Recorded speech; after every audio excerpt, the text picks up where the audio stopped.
Alrighty, everyone. It is finally here.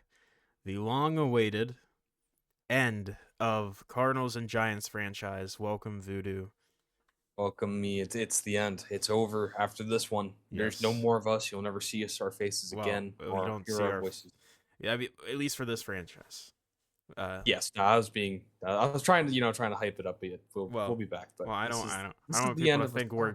completely done We're or gonna die retiring. and we're gonna retire and we are gonna retire. No, no, we have other things planned, which I think are very fun and creative and interesting. I'm looking forward to it, but we obviously want to send this franchise off with its And Vikings due funeral. diligence. You know, Yep. set it on fire and send it down the fucking river. Which is essentially how this has felt recently for both of our teams. It's just been just crap from a butt, not being able to really do very much at all. But The we're fans hoping. are very, very mad at Randy Peak. This might be if he Yeah. if he has one bad season, I fear he's gone. So he's holding out his job right now. Can he keep his job? Can Tommy Salami? Well, Tommy I don't know. Salami's retired.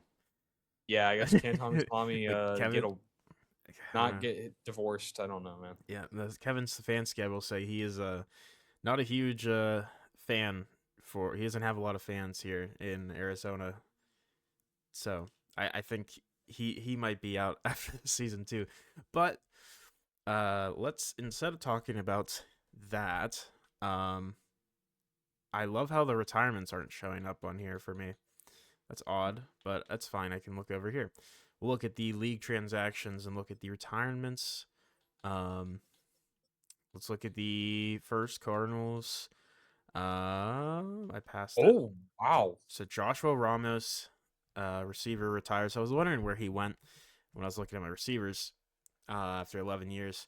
Sucks to see him go, especially because receivers are really thin right now for the Cardinals. But Yeah, Giants lose nobody. nobody, but Yeah, that doesn't mean former Giants have been not retired. Uh, Keon Coleman, not a Giant, but yeah, former legend. Giant. Jonas Sanker, There you go. Carson Schwessinger. You do see former Cardinal Paris Johnson Jr. retire as a Saint. Felix Ford, the suffering is over. He's finally gone as a Yep. commander. But the one below him, your It's best the end. receiver. It's the end of the league neighbors. It's been a good run. And I hope he enjoys Ken Kuhn. Yeah, And yeah, that's a rough one. yeah. The Ravens' entire starting left side of the line is retiring, I guess. Um, we see guys from the first draft: Dom Higgins, Philip Holiday, Dalvin Simmons, all in the Raiders retiring. Um, Tet McMillan retires as a Patriot along with JSN. Dante Frost and Nick Scorton retiring from the Wow. Panthers. Um, Seth Bolden, wasn't he your fullback for a little He bit? was my boy. Yeah, Seth Bolden. Yeah. Yeah, he retires. Ryan Blaylock, I believe, is the center from their first draft as well. Jalen Walker, Emeka Buka, Ben Morrison, Xavier Worthy, Dylan Easley, former Cardinal, retires a Charger along with Michael Williams and Lad McConkey. Wow. Dane Myers, former Bills tight end, Yep. first round pick. Dimitri Whitfield, also center, first Former round pick, I believe. Bronco, I think. Former or I, Titan or Texan maybe. I I don't can't remember. remember exactly, but I do remember Sam Redding was a Cardinal, Oh man. retires as a Bronco, along with Andrew McCuba. Then we see Kenneth Grant, Terrion Arnold, Matthew Golden, Kyle Williams, Maxwell Hairston. Do you see Cody Simon, former Cardinal, retire? A ton of former Cardinals, like that peak Super Bowl three-peat. All of those players are retiring. Yeah. Um, Xavier Watts retires. Um, yeah, I mean Nate Wiggins as well. Did he go to you, or was he a Giant at some point? He was No, a not Patriot. not. Yeah, no, not Nate Wiggins. Keontae Hyde, who really never recovered after that Super Bowl drop against the Yeah, Buccaneers. Um, that was brutal. Silas Cleary, Devin Jones. He was the leader in picks one year for the Cardinals, I believe. I do remember that. uh, yeah, there's actually a lot of guys. Glenn Wow. Ridgway, And dude, Glenn. Yeah, former we're seeing top five all pick. those elite like guys that we talked about in the very first draft, man. Yeah, They're all leaving. That's how you know, man. This is Trey Abbott. man. That really is Trey this. Abbott, yep. Yeah, no, I mean it's. I think 10 years is like the sweet spot here because yeah, we are seeing a lot of the guys that we've really just kind of just seen grow throughout their entire career, and now we're seeing them retire and I seeing some guess of our former players retire too. it'd be fun to maybe look at our rosters. I don't know if there's even going to be a single person that's on our roster. So let's We see. will see. Actually, Before we do that, I want to address the coaching firings real quick, which I think we did at the end of the episode last time, but just to recap it, Bills completely clear staff again. there you go. Cardinals get rid of the coordinators, but not Stefanski. Um, Cowboys get rid of Sirianni and then the coordinators, and then the Broncos only get rid of Patrick Bailey, their head coach. Um, so yeah, I mean, fair enough. All those teams weren't very good, but yeah, let's look at the Giants roster first and So I see. think, yeah, on the offensive side, I actually don't know if there's a single Giant starting Giant Um, left. I don't think so. Like the ones that I from your personally picked. first, yeah, from Yeah, my those whole three line's years or different. whatever. Tight ends all different. Receiver, yeah, no, I don't Yeah, think so. offense has completely Um, changed. Defensively, we actually have retained some of the talent, specifically Derek Shields, Abdul Carter, and Damone Kinley. I believe are the only three left on this defense that I myself drafted and who've been retained to this point. Yeah, That's a fun thing to see. But I actually do want to also look at the contracts. But we'll start also by look at looking the at the Cardinals. Cardinals, Yes, see what the yeah. remaining players they have. In terms of guys I've drafted offensively, I mean, I'm pretty sure. I mean, with Ramos retiring, I don't know if there's anyone left. He was the last. Oh, Tevin Lewis, I did draft, so my starting center is still here. There you go. Um, but he's the only one offensively that I drafted. Looking at There you go. defense, um, you know, a lot of my older guys left and or retired, and yeah, I mean, this is a completely new group here. Yeah. It's really just down to Tevin Lewis, who I didn't even play with him really. Ryan Kelly was the starter that season that I drafted him, and then we started Simmons. So I mean, I did he came in probably a couple times, but yeah, he's the last remaining Cardinal from the initial playthrough. Um, Fair enough. but yeah, it's yeah, we've really seen these teams kind of grow and change over time here. Um, I guess sticking with the Cardinals for now. Just looking at who is not coming back. Um, a couple handful of people, nothing like super notable. I mean, Juan Romero is currently receiver 2 on the roster.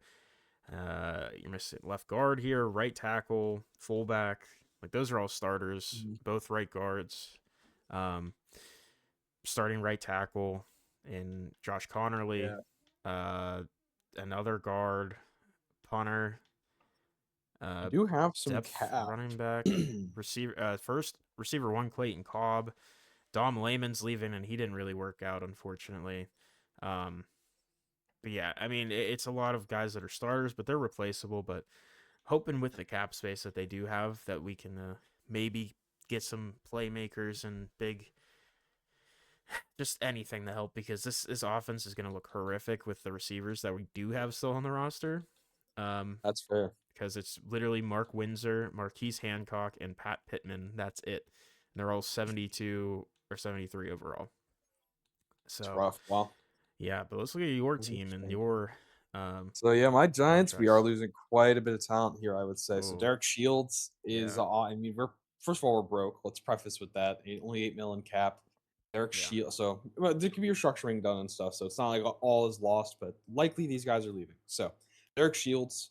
Yeah, no, we were just talking about him. One of the yeah, last Giants. I drafted him as a rookie. I believe the last season we played. yeah. At least you have Um, depth there.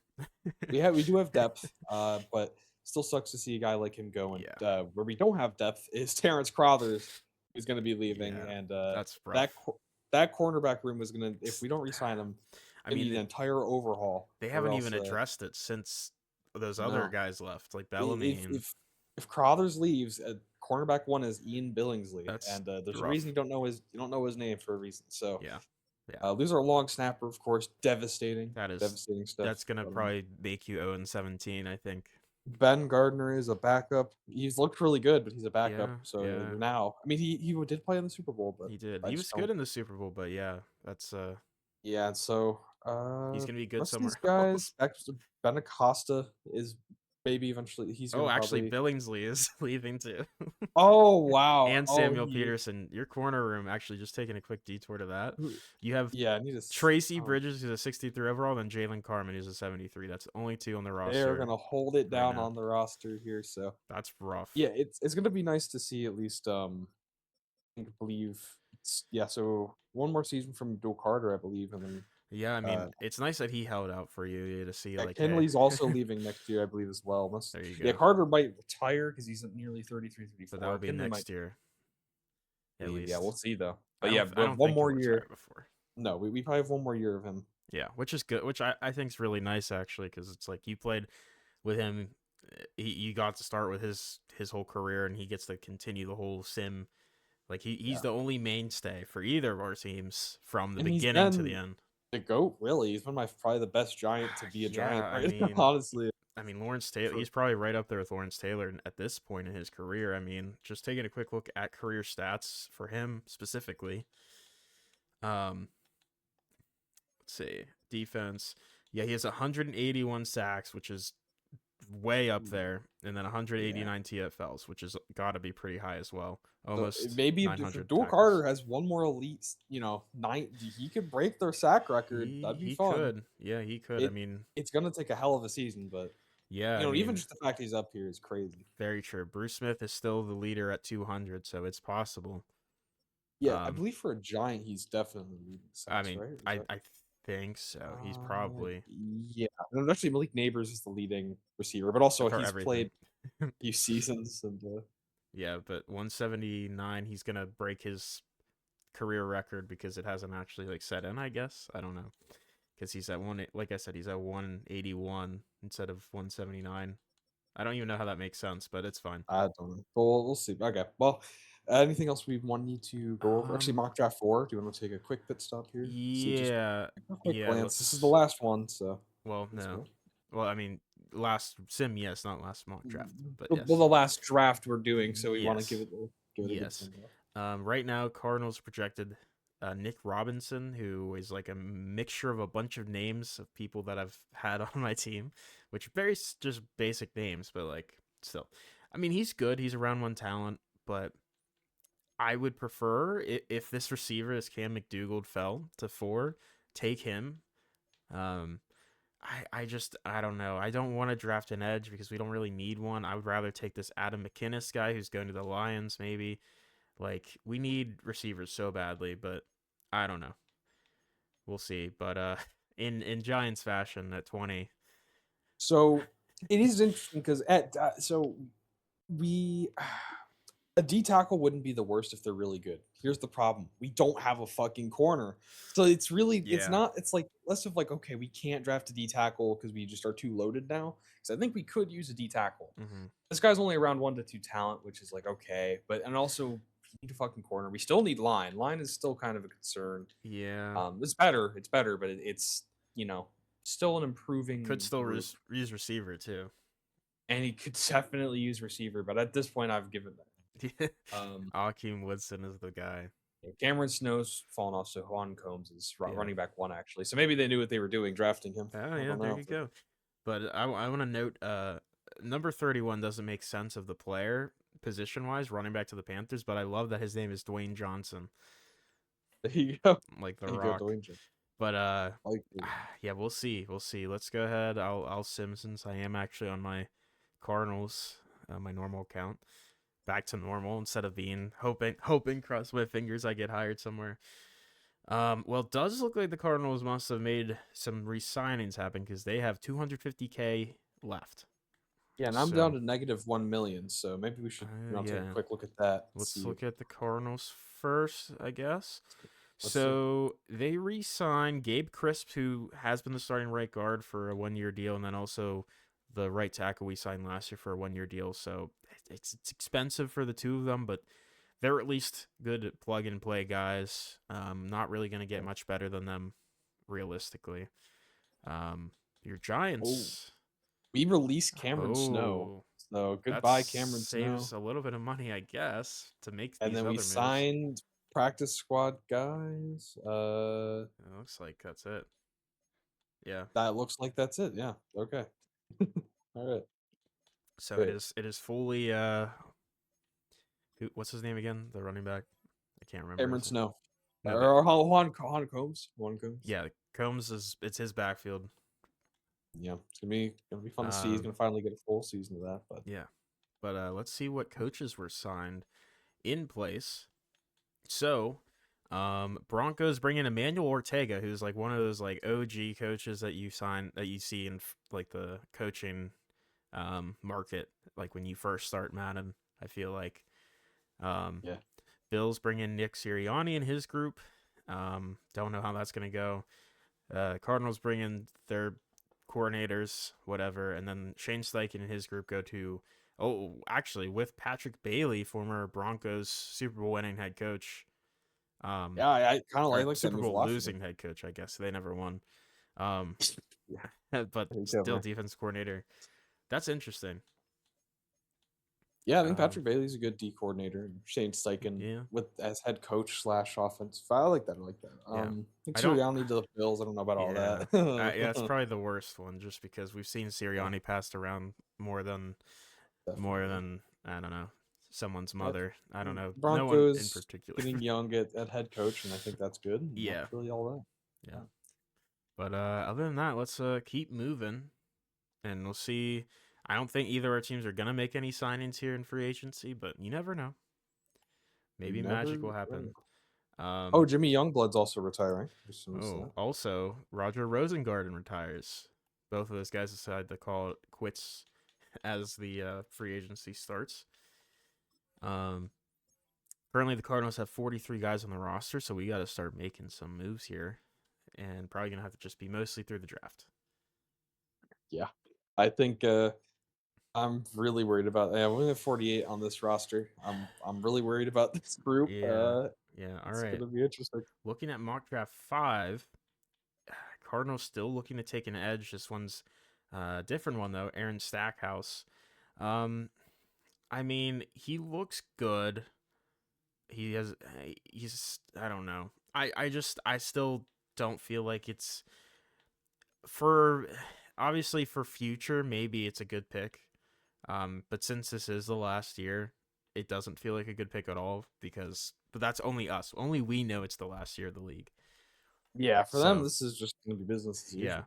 So like in a vacuum, like this being normal, keep going NFL, sure, I think that's fine because I believe one of our edge rushers is going to be on a contract year and maybe you can't bring him back. But yeah, otherwise I don't know. Um, but we look down to 20, a different position on defense.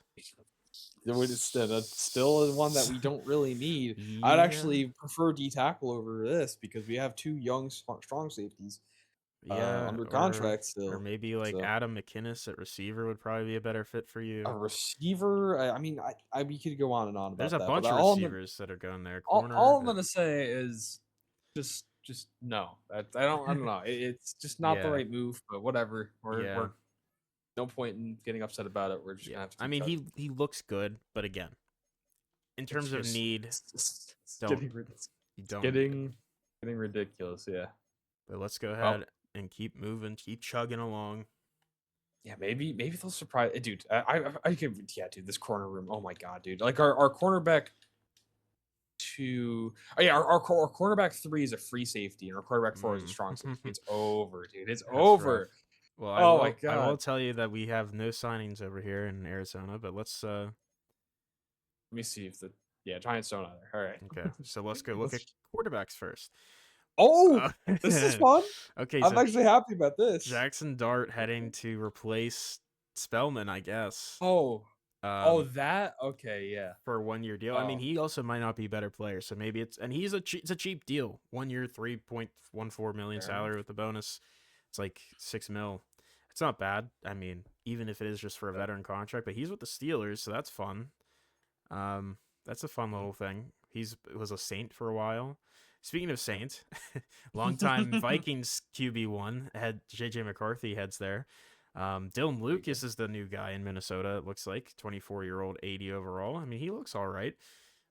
He's young, and a lot of these other guys aren't. Brent Green is a name I do remember slightly, but I don't remember from what. But Saints bring in a couple other guys to compete with JJ McCarthy, and then a couple other guys to the Jets and there's some Jags. fun ones here though at the top 2 quarterbacks. Okay, Yeah. well, here's a prediction. Where do you see Dante Jeffrey signing a vet minimum contract after the draft? Like it's fine though. It could be anywhere. I actually don't know. We've kind of lost track of the quarterback needy teams. Yeah, I couldn't even tell you, man. I didn't see any quarterbacks retire. But I'm glad that Dante Jeffrey's finally gonna have his chance outside of New Jersey, New York, New Jersey. That's what I'm the most excited about. I want him to go and maybe he wins a Super Bowl somewhere. Maybe the last season, the Howitzer would deserve it. Tommy Slade's also there, which is very interesting. Yeah, I mean that is interesting. Just was in a Super Bowl, won a Super Bowl. Guess they couldn't afford him, but we'll see. Those two will probably be signed for a team where they shouldn't be, but it's fine. Two very good quarterbacks, though. I mean, I'm interested to see where they go. And man, I feel bad for Eddie Esquivel still. I mean, he got done dirty. He really did. He's always been a solid quarterback. Yeah. Oh, actually, Spellman is in free agency, so they are replacing him, and he is worse. He's 81 overall.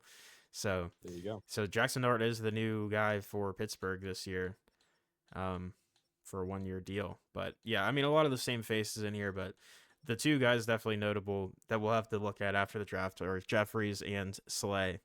But looking at running back, Trent Mincy, who was a Seahawk, I believe. Yep, Seahawk. Longtime Seahawk, yeah. He's been one of the better backs in the league. Age 30 season, decides to go to the Jets. I think he didn't get the memo that Dante Jeffries is not there anymore. But he was like, "Oh, Jeffries, I'm here to help," and he's gone. But I mean, 2-year deal. I mean, he's still a very good running back, so maybe something there. Other than that, I mean, this Matthew Mack guy looks pretty good for the Seahawks. To replace him. And then Philip Kelly, he's solid, I guess. I don't know. Some names. I mean, Emmanuel Bennett's been around the league. Ramon Schaefer sounds familiar. Was he a backup in a Super Bowl? Yeah, he was just the backup for the Jags in the Super Bowl. So, and Javier Delgado is definitely familiar. Yeah, he was with the Broncos. No, Atlanta. Yeah, Atlanta. Yeah, okay. I think so. And then Matt Wright. Matt Wright was, I believe, was he a Bronco?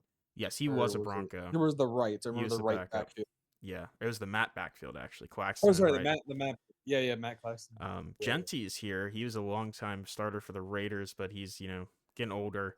Had a long, nice career there in Vegas, but yeah, I mean, other than that, like there's a couple other guys, sure, that we've mentioned before, but in the grand scheme of things, solid like plug and play guys. Judkins is here though. That's a guy who's been a long-time Brown, finally hitting free agency. There you go. Cameron Snow as well, who you cut. How dare you? Oh, how dare you? Fullbacks, no one signed. Ben Barron is still a superstar dev fullback, man. Someone pick this guy up. Yeah, he should be running. He's 87 speed. He should be a running back somewhere, dude, actually. I'm telling you, if we were still playing and he was in here, we would probably be the only two teams going after him. Like, genuinely. They're crazy bidding more like 30 million a season. I don't know if I would do that much, but he would be so fun to have. Looking at receiver, Cade Barnett moving to his third team, I believe now.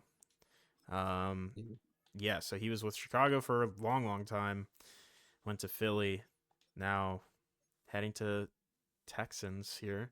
Clayton Cobb, former Cardinals #1 receiver for this past year, maybe two. Going to the Panthers. Andrew Santos, he sounds familiar.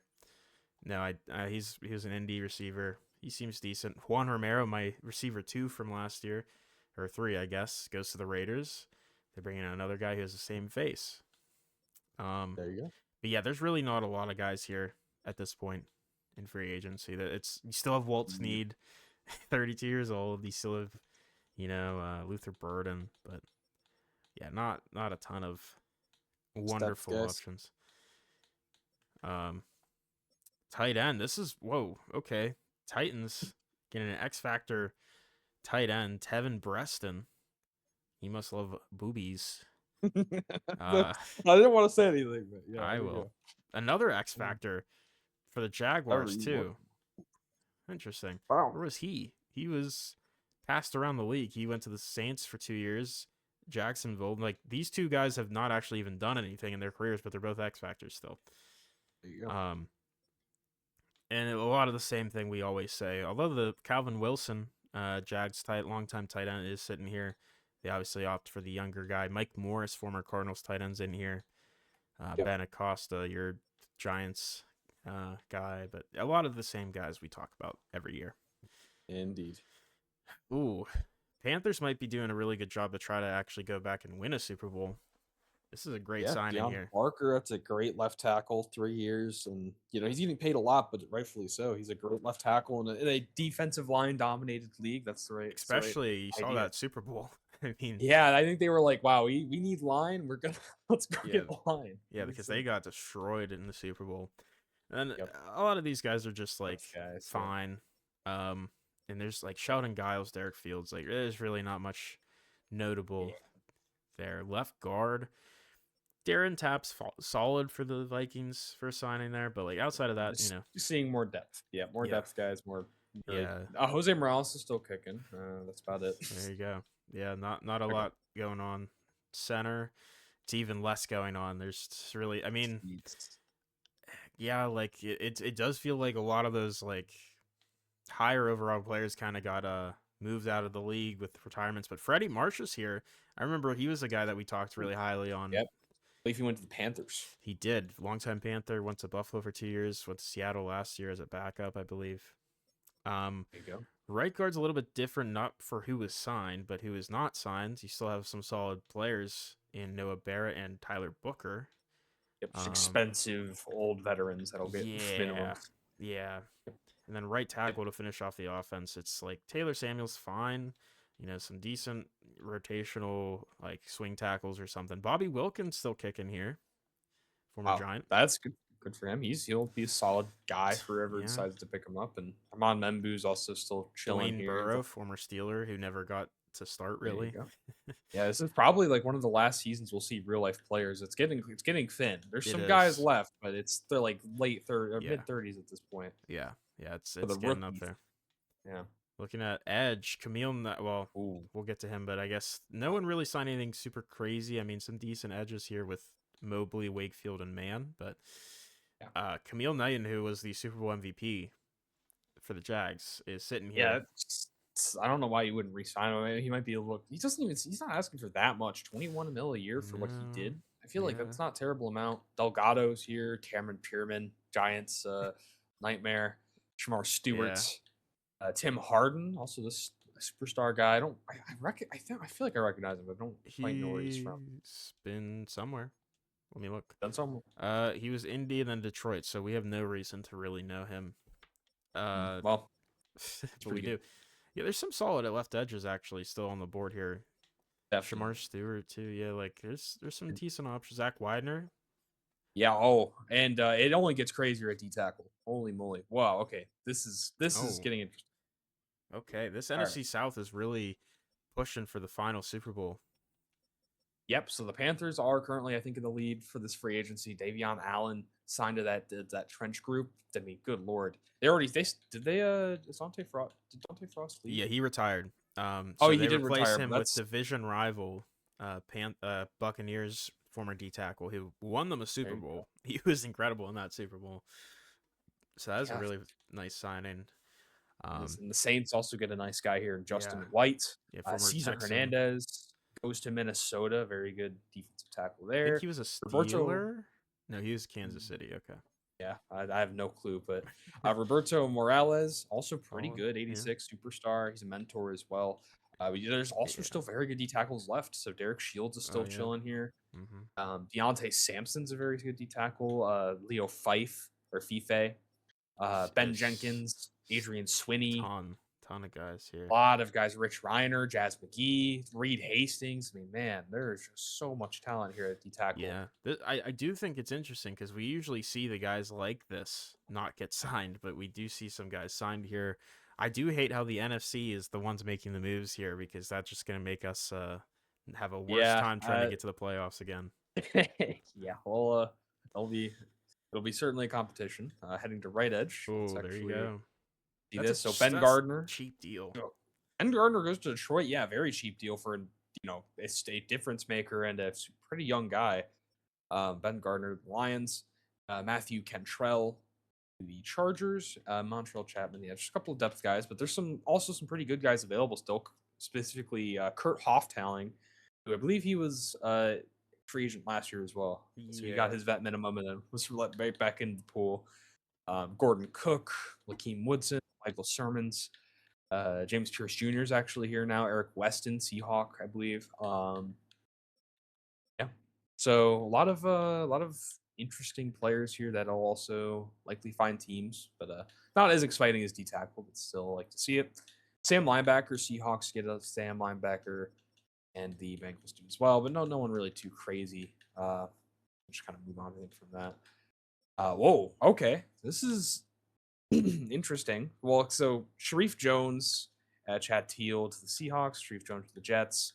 Like that's how the Jets are making moves. Hunter Stringer to the Long-time Seahawks. Buck. I thought he was going to be a Buck for life. Yeah, I thought he. I mean, he seemed like a kind of guy to be a Buck for lifer, but he's going to take a very cheap deal to play out one of his last seasons here in Seattle alongside Chad Teal, who's probably going to start over him. So interesting. Maybe he's like a mentor kind of guy. I'm not too sure, but also just good depth to have, especially on that contract. A couple other guys here, Billy Forbes, and just a few depth mics. And yeah, available wise, I mean, I think it's just kind of the same stuff. Ben Coker, Go Kids, can rise up here. I'm standing. Yeah, and yeah, there you go. You're standing. Some solid options, but nothing super crazy. Will linebacker Phil West to Detroit, Matt Looker to the Jets. Available wise, Denard Harris leading the group, Benjamin Palmer, a couple other depth guys. No one too crazy. Jahad Campbell's still kicking. Jimmy McCall still kicking. Nice. There you go. Ooh, okay. So corner is going to actually be interesting. So let's break this one down. Terrence Peake is a Jet. I think the Jets have also made some good moves. They have, definitely. They've definitely improved their roster. They're going for that. Yeah, of course, after Dante Jeffries leaves.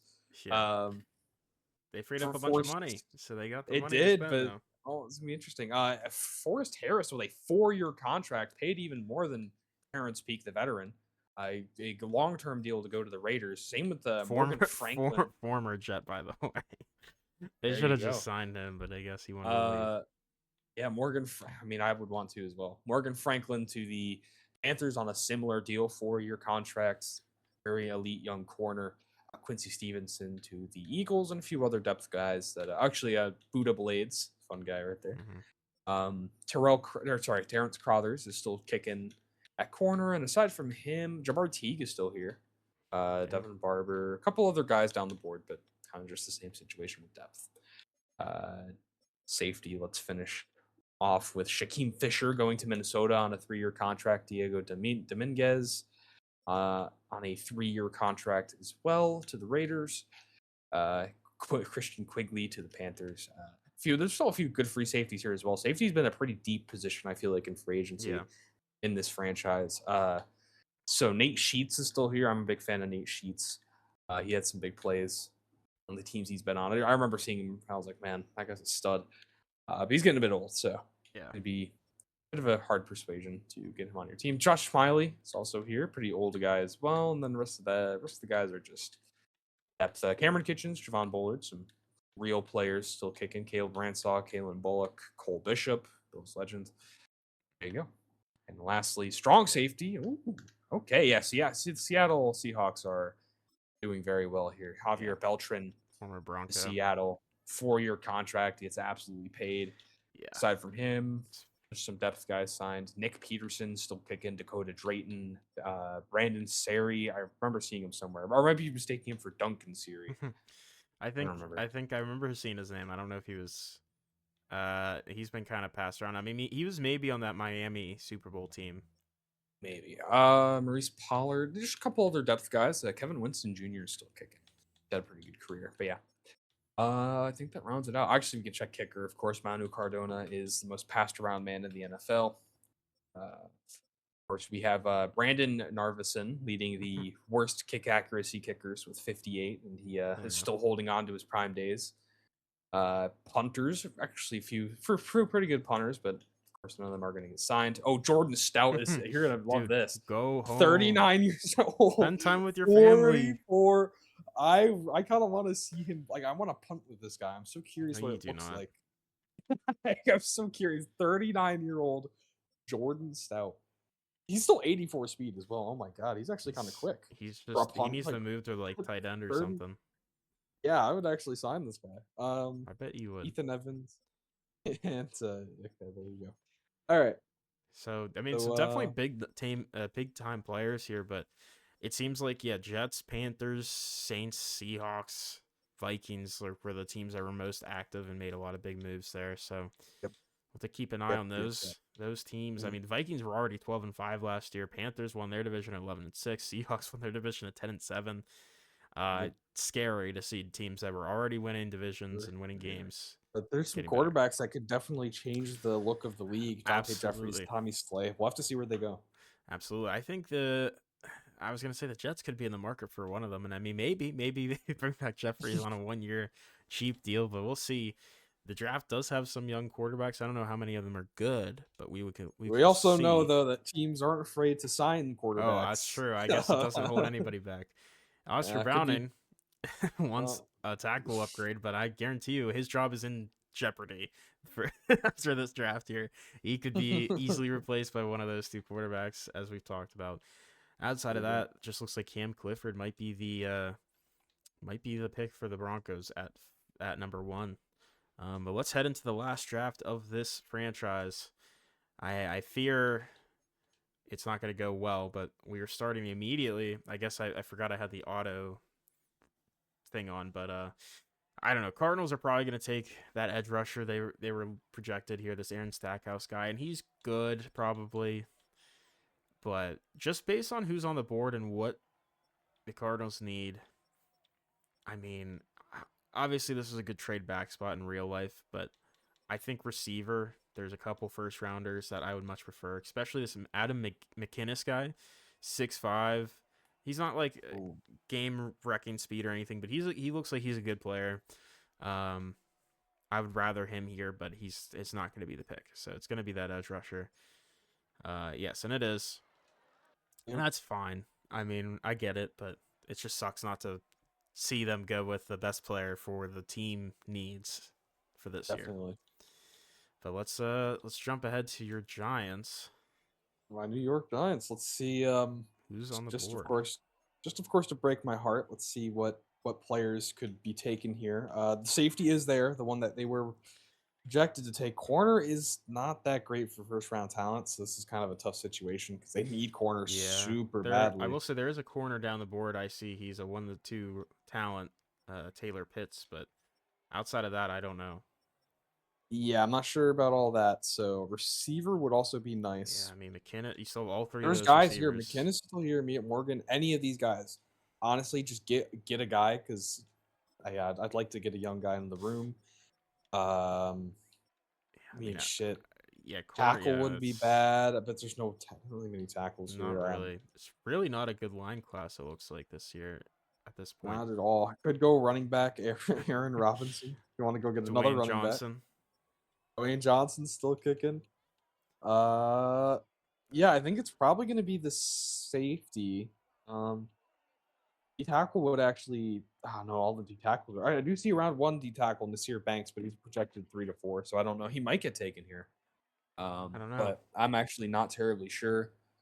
I do think it's going to be safety, but we'll see. All right. So if it's edge, I'd be the most upset. That's one where it's like, oh my god, man. And it is the safety. Oh, yep, safety. Okay. And he is probably good, but like again, it's same thing. So much depth, man. We'll see. We'll see what happens. Maybe he'll be the key piece to make you a Super Bowl And maybe he'll champion. be our goated cornerback 3 because we have no corners. Yeah. Interesting. Panthers take a quarterback. That's interesting. And we'll see what the Jags take here. Ben Gonzalez at tight end. There you go. Even though they just signed a 77 overall superstar, but I guess you can never have enough tight ends. Yep. Let's see what the rest of the draft kind of looks like here. Hoping our teams can fill out some holes better. Fill down the some board. holes, please. Yeah, like please fill my holes. Okay, Cameron. I would love some receivers. We need receivers. We have like 2 on the roster.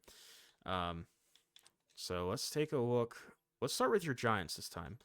Start with my Giants. Okay, well, so yeah, Jose Ford's pretty good. Pretty good. He's actually pretty good. Yeah, So there you go. Did expect that. And I'm more excited about Taylor Pitts. He's That's normal the guy dev, I talked about. Guess what? He's still cornerback 1. He's still the best corner on our team right now. Yeah. So you'll love to see it. We also pick up a guard late. We also get a defensive tackle. I actually don't mind this in the 4th, 72 overall hidden dev. Yeah, it's not bad. I like that. I'm honestly probably one of the best classes we've had in a while. Which actually, is kind of sad because yeah, but I like this Will Hilliard quarterback. Oh, you like this guy? Why do you like this guy? I just love the backup quarterbacks for the Giants. You love the 83 throw power quarterback. Yes, I do. He's 87 speed though. I'd trade you him for a 1st round pick. Sounds good. I mean, I'm not going to use the 1st round pick anyways. But moving to the Cardinals, I don't hate this draft either. I mean, Aaron Stackhouse, I knew he was going to be solid. Not quite a top 5 pick. He needs some development, but I think in terms of like a future player, he would be good because he has a really good floor. Just not really going to be effective now, but I do like Caleb Benedict. We need a receiver. Yeah, very much so. Super speedy, deep threat. Needed him. Ezekiel Peterson at running back, just putting 2 of the better running backs of all time names together. Normal dev, like he's solid. Running backs kind of still been up in the air.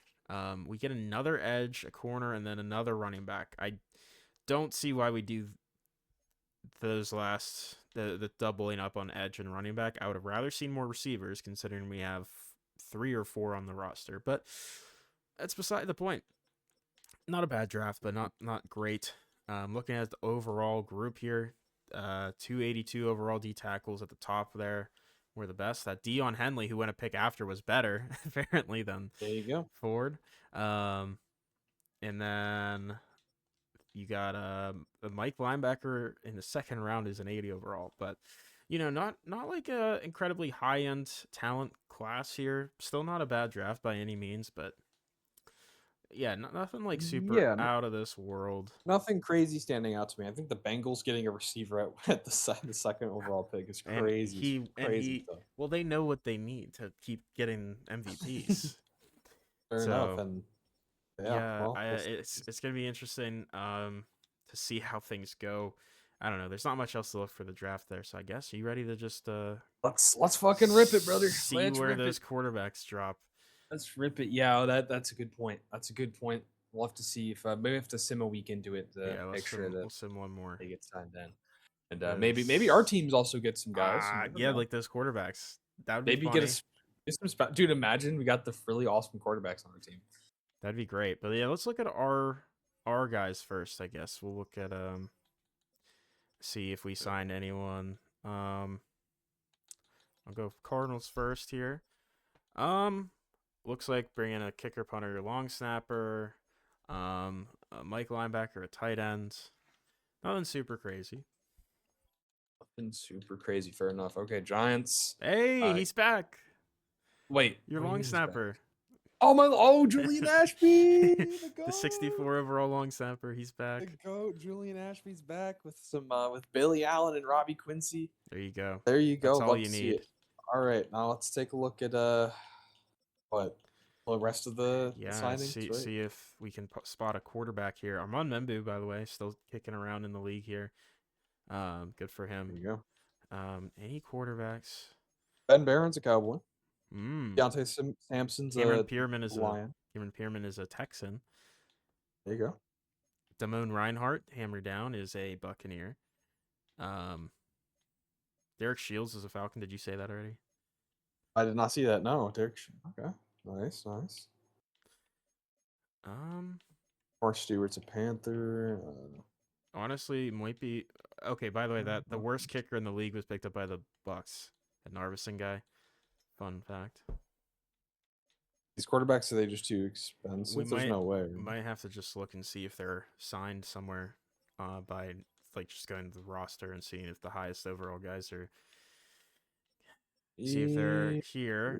Dante Jeffrey, of course, is actually going to be battling Cole Marshall in Cleveland, both 93 overall. Oh And boy. Tommy Slay is going to the Colts, and that one actually could be fine. No, he's actually going to be one overall higher than Eric McLean, who is a superstar dev 27-year-old.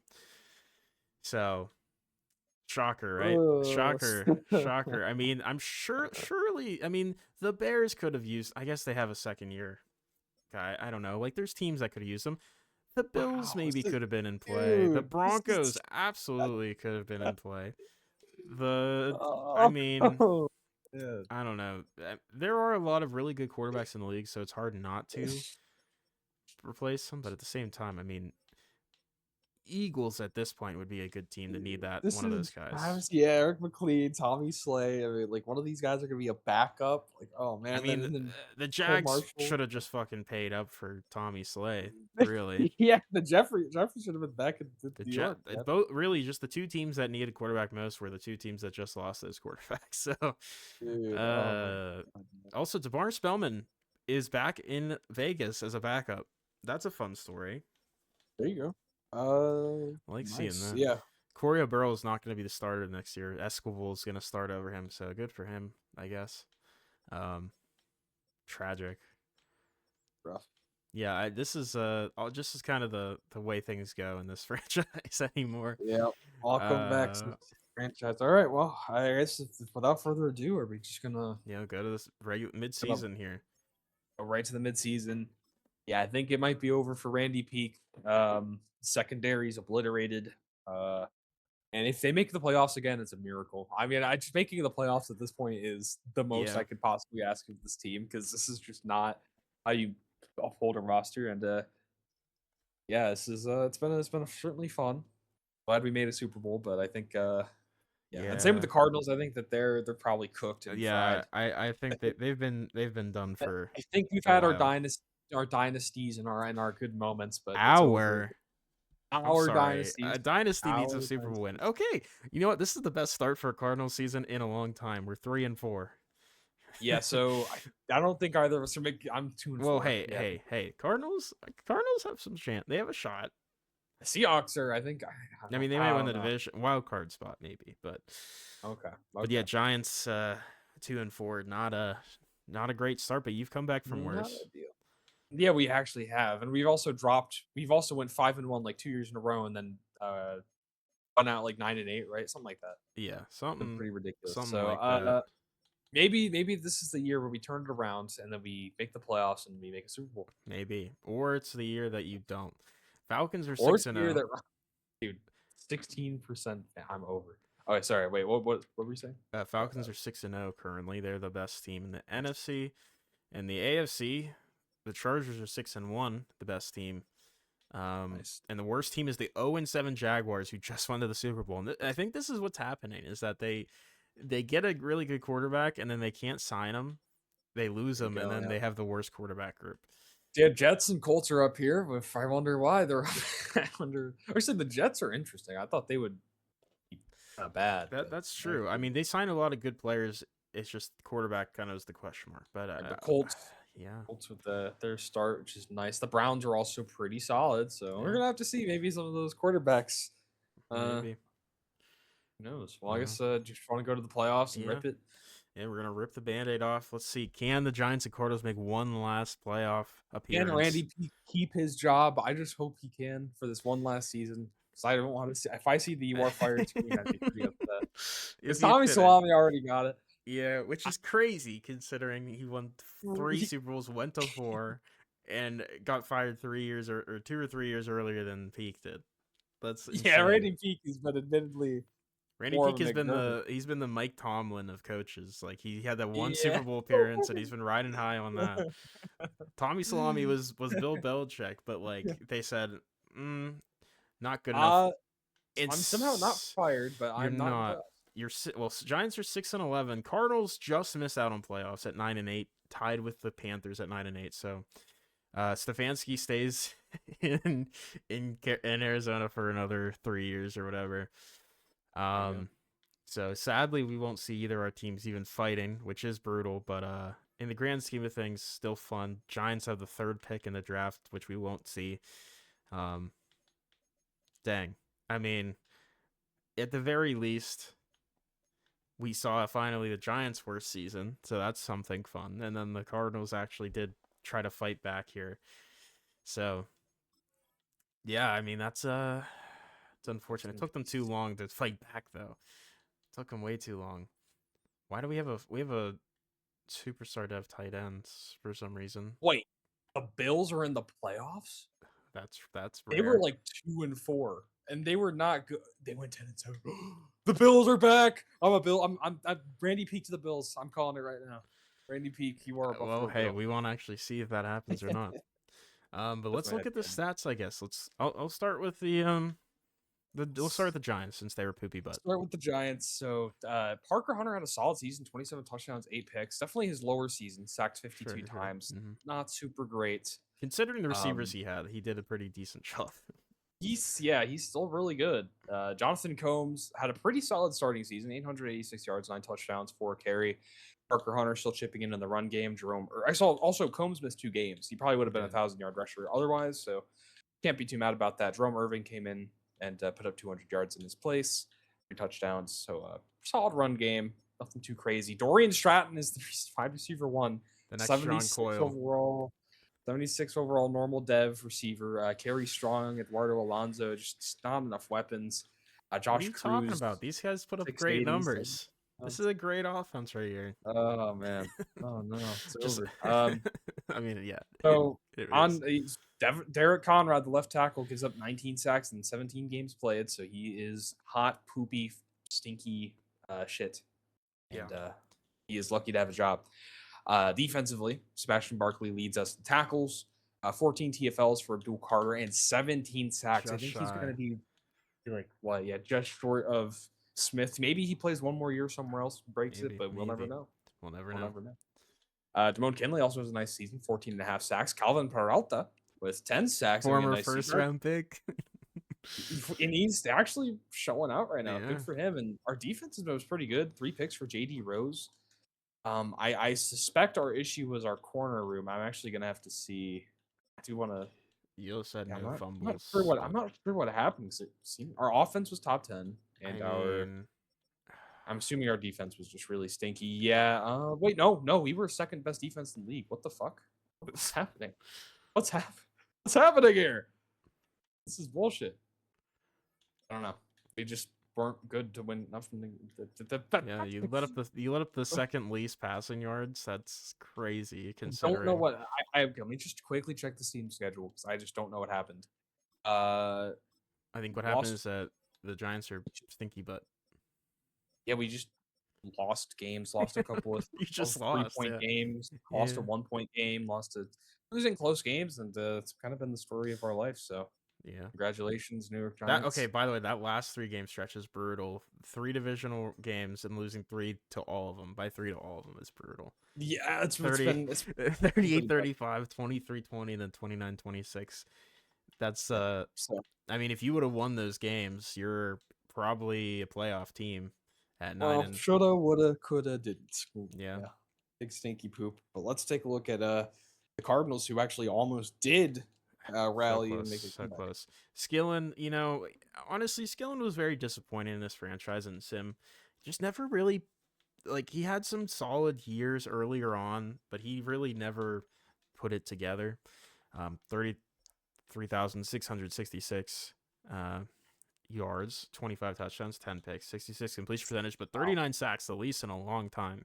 It's a very devilish stat line. 666 and then 66 completion percentage. Yeah, I know. I know, but rushing once was a crapshoot once again. Jaquan Horn Dude.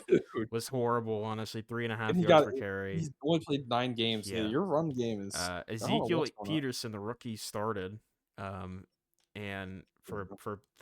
his absence, and also was only slightly better, 3.7 yards per carry. And then Ty Cunningham, the other rookie, also got involved, and he was worse than all of them. Yeah, I mean the run game just hasn't recovered since we lost Trey Benson and Marcus Robinson. So that's just brutal. Receiving, Caleb Benedict, the rookie, 81 catches, 1,000 yards, 4 touchdowns, star dev, but nice to see a good receiving game. Also, Pat Pittman with a 10 touchdown, 785-yard year. Tony Costa with a decent season, along with Marquise Hancock. Blocking, yeah, the O-line overall was much better than it has been in the past, especially Gabe Crisp. What an underrated player Gabe Crisp has been.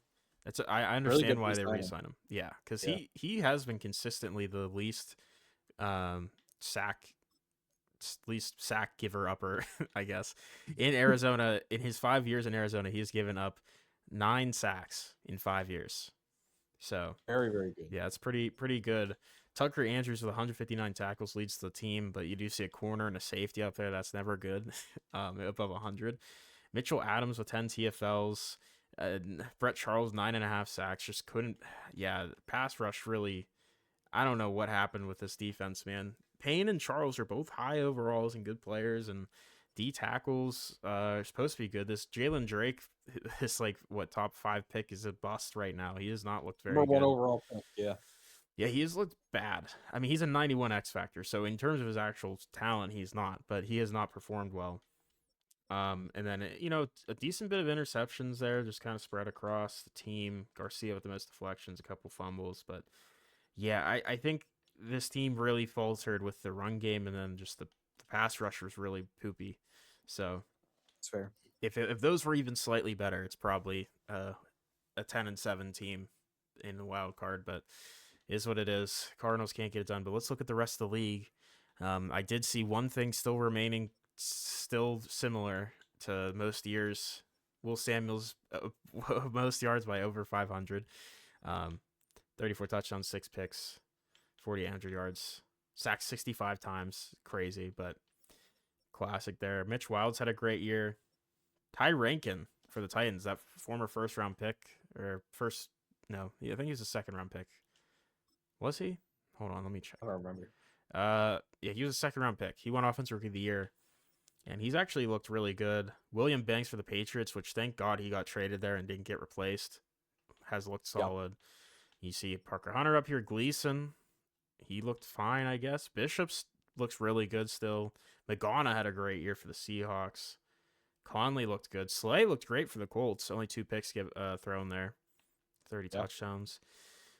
Eagles are starting Schaefer. I mean, McQueen. Cole Marshall started over spell over Jeffries. Wait, so Dane McQueen is the Buccaneer? Yes, he's Wait, always wasn't he been. a Colt? No. Oh, am I tripping? Yes. Damn. Yeah, Who was the? Oh no, he was a Colt for 2 years. You're right, but he was with Tampa for their Super Bowl. You're right. Okay. So it's interesting career path. But in terms of most touchdowns thrown, it was Ty Rankin with 38. Most picks thrown, it was Archer Schaefer, the Eagles quarterback. So Jackson Dart was terrible. Was Dante Jeffries just a backup? He was, yes. That is brutal. That is brutal. Also, Jackson Dart was terrible. He 2,400 yards, 9 touchdowns, 11 picks. An ode to his former team, obviously New York Giants, 9-11. And I do want to shout out some of these AFC East quarterbacks because they've had poop quarterbacks. The Bills have Zaire McNeil, 27 touchdowns, 6 picks, second-year guy. I believe they drafted him last year, and then he got to start this year, and he's actually did pretty good. He got into the playoffs, the 2nd seed. And the Jets also started rookie Toby Chandler. Nice. And he puts up a solid season, 30 touchdowns, 11 interceptions. Very nice. Love to see that for them. Looking at, actually, I want to look. Also, Bobby Hendricks had another elite year, 33 touchdowns, 1 pick. Oh, there you go. Yeah. Most sacks given up was Mitch Wilds this year, 68 on him. Brutal. Least amount of sacks on a starter. I am curious, actually. Looks like Corey Burrow actually did start Was only sacked 22 times in 16 games, so he just wasn't very good though. Looking at rushing, Eric Neal, I mean, he's he's really good, man. Best running back in the league. For 1,800 sure. And yards that's almost. shame he didn't get handoffs in the Super Bowl. No, I know. If 16 only. touchdowns, which led the league as well. Has 6.3 yards per carry, which is the most by any starter. I mean, just incredible. And that Matthew Mack was a great signing for the Seahawks, though. He's a great They've signing. definitely found their Trent Mincy replacement. Actually, there's only a few 1,000-yard rushers. It Oh, yeah. drops off pretty quickly, actually. It does. There's some injuries in there. Marcus Robinson still up there, which is nice to see. Most fumbles, Nate Hickman, who's a former Viking, I believe, now Steeler. Good year, just 5 fumbles is rough. Looking at receiving, oh, he's back. He's so back. Me Bo too, man. Moorhead, me too. Almost 1,700 yards with the most by over 200 yards. Most receptions is DeAndre Pinkins, of course. It's got to be a Bengal, leading in some category, 112 by. It's the most by a good margin, 15. Do you see Luther Burden, who was a free agent, go into the Chargers? Good for him. Stratton's actually 5th in yards. Your receiver. There you go. So a lot of these other names here. Clayton Cobb had his best year with the Panthers, which, I mean, that sucks to see. The rookie Cam McDougal, the 4th overall pick, had a really good season for the Bengals. John Coyle and Tommy Slay are heating up there in Indy. Yep. Sean Shook Long. McDougal still up here as well. Yeah, of course. Love to see that. Most touchdowns was Bo Moorhead with 21. Luther Burden had 20. Crazy comeback season for him. Yeah. And who was the poopiest blocker? Miles Carruthers with 35 in a season. That's, I think, the most I've ever seen. Dude. That is bad. That is. God, what? And he didn't even play 1,000 downs. That is like, oh my That God. is- What? So divide what? Oh my God. That's over 2 a game. Pretty much. That's Yeah, about 2 a yeah. game. It's a little over 2 a game. So he gave up, just looking at it, he had 2, 2, 3, 2, 1, 2, 1, 3, 4, 0, 2, 2, 3, 1, 2, 3, 2. By the way, oh my God, I didn't even realize the Jags are 0-17. Just looking through their whole schedule here, that makes sense. Oh my God. So they had definitely the biggest. I mean, that's the biggest drop of all time, literally from first to worst.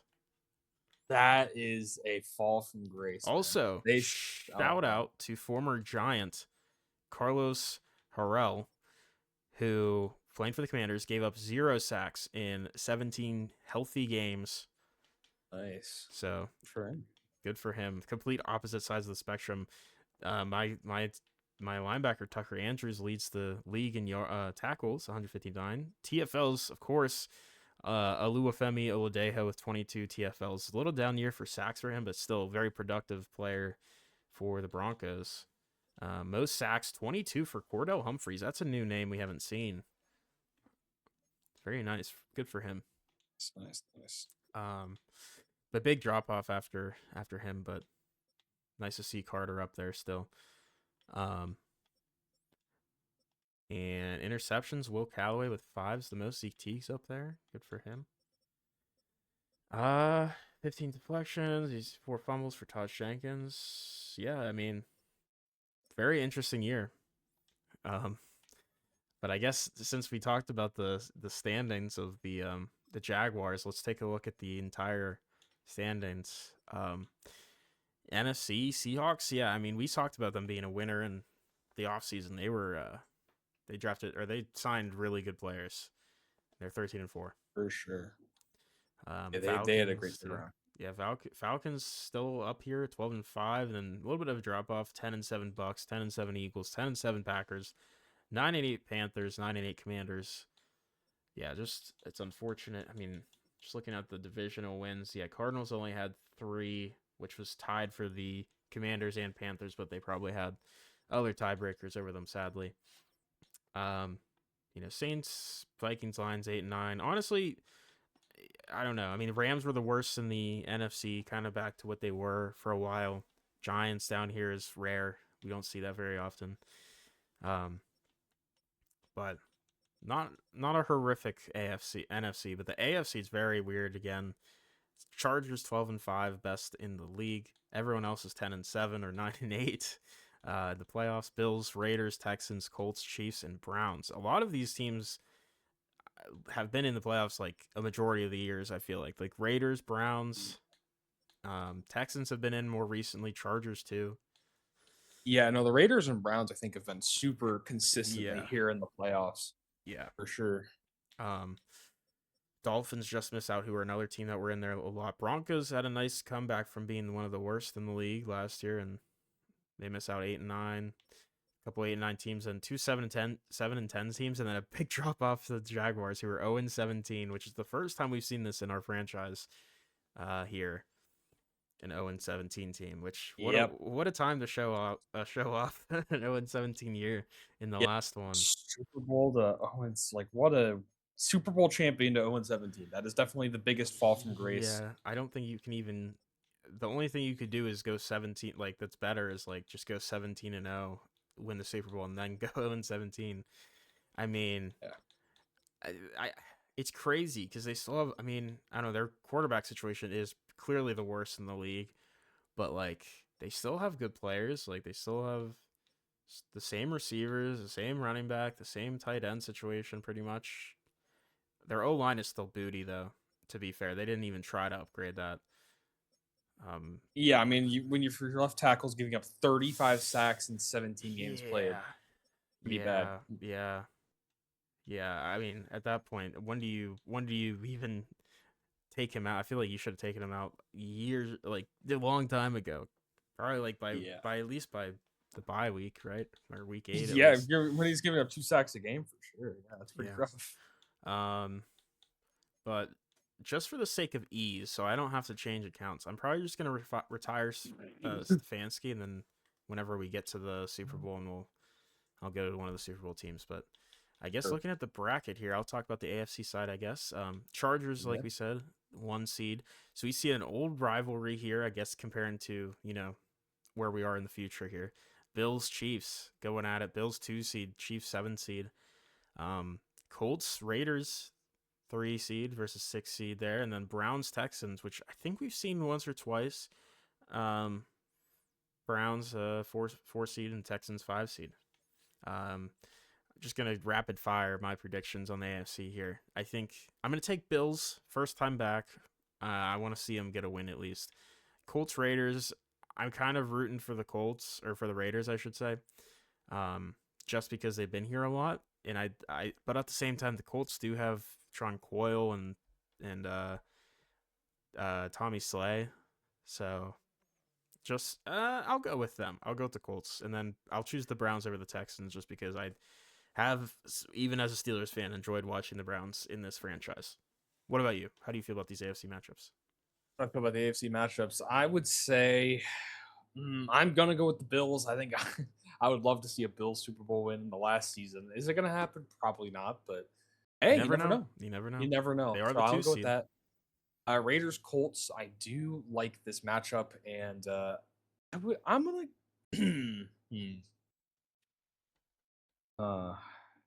I will go with the Las Vegas Raiders. I like the Raiders squad as a whole, and of course with Spellman as the backup, gonna motivate them to a win on the road. And then lastly, I actually really like this matchup as well. Browns Texans. I think this is going to be a good defensive heavy matchup, and I think I'm going to take the Texans to get out of the wild card round against Cleveland. All right. And yeah, How about the so NFC? yes, break down the NFC for you. So we have an NFC South uh, showdown here between the Falcons and the Panthers. Panthers heading into Atlanta, and I'm not so convinced on the Panthers this season, and I'm gonna go with Atlanta. I really like their quarterback. Of course, he's an absolute unit and a stud. I'll also rapid fire these three, and then you can do the same as well. But yeah, I'm just going to bet on one of the best quarterbacks in the league, Bobby Hendricks, to take that one. Next, we will see an NFC East showdown. The Eagles taking on the Washington Commanders. And this should be a good one. This is a tough one. Because I think these teams are pretty close in terms of like where I kind of view their position in the league. I will go with Philadelphia as the home team and the higher seed. And I just believe that the Eagles team, of course, with Von Herren and company, they're just a little more put together than that Washington team. But I think the Washington team could be a sneaky little wild card to watch out for if they make it out of the first round. Lastly, we get I'm going to actually say this is game of the week. William Banks and the Green Bay Packers taking on the Tampa Bay Buccaneers. He is a Patriot, sir.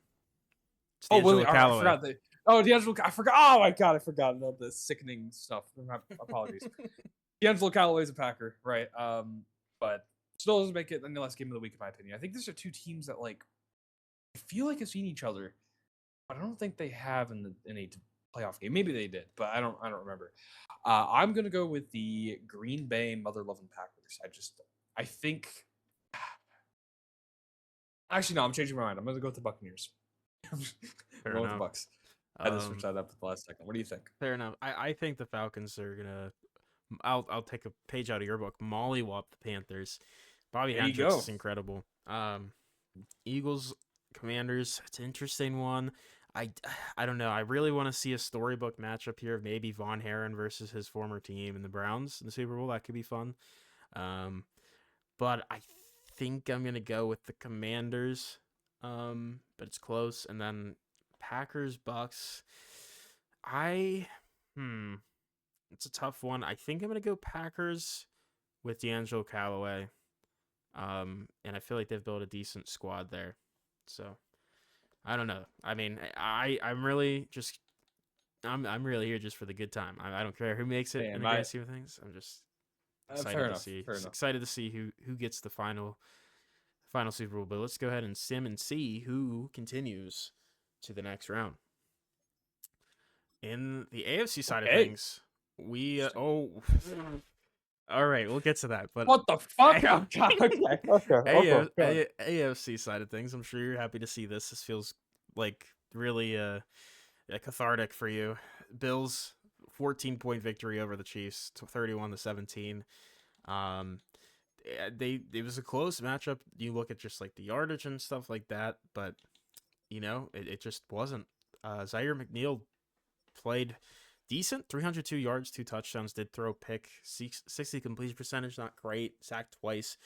Conley, 242 yards, 2 touchdowns, 2 picks isn't great, sacked twice, but he was more efficient, 74 completion percentage, but he just clearly didn't push the ball downfield nearly as much with less yards per attempt and less of a yardage, longest pass is what the word I'm looking for there.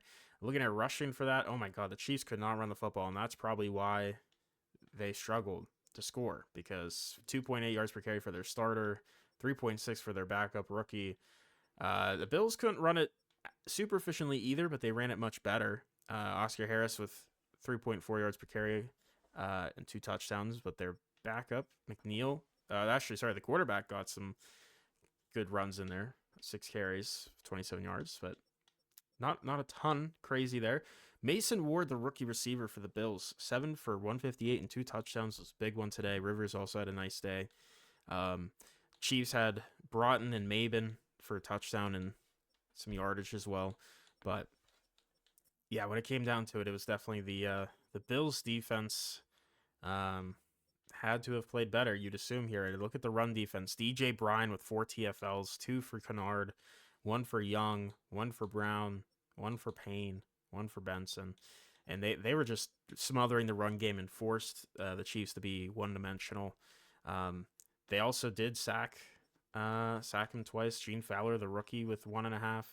Nate Brown finished up the other half. You saw 2 guys, Snell and McClellan, for the Chiefs get sacks. 3 picks, obviously. 2 picks being for the Bills, Joey Kidd and Braxton Brockers. Obviously a big reason why they won too. Matt Harris, I think he was one of those guys we covered in that draft class of his.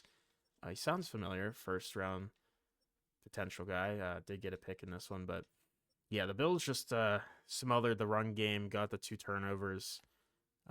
They were just better. And they're going to be moving on to take on the winner of the next matchup. We'll talk about the Colts, who win by 9 over the Raiders. Raiders had a decent start in the first half, down 17-14, but they couldn't do anything in the second half. Colts managed to put up 2 field goals just to lengthen the lead.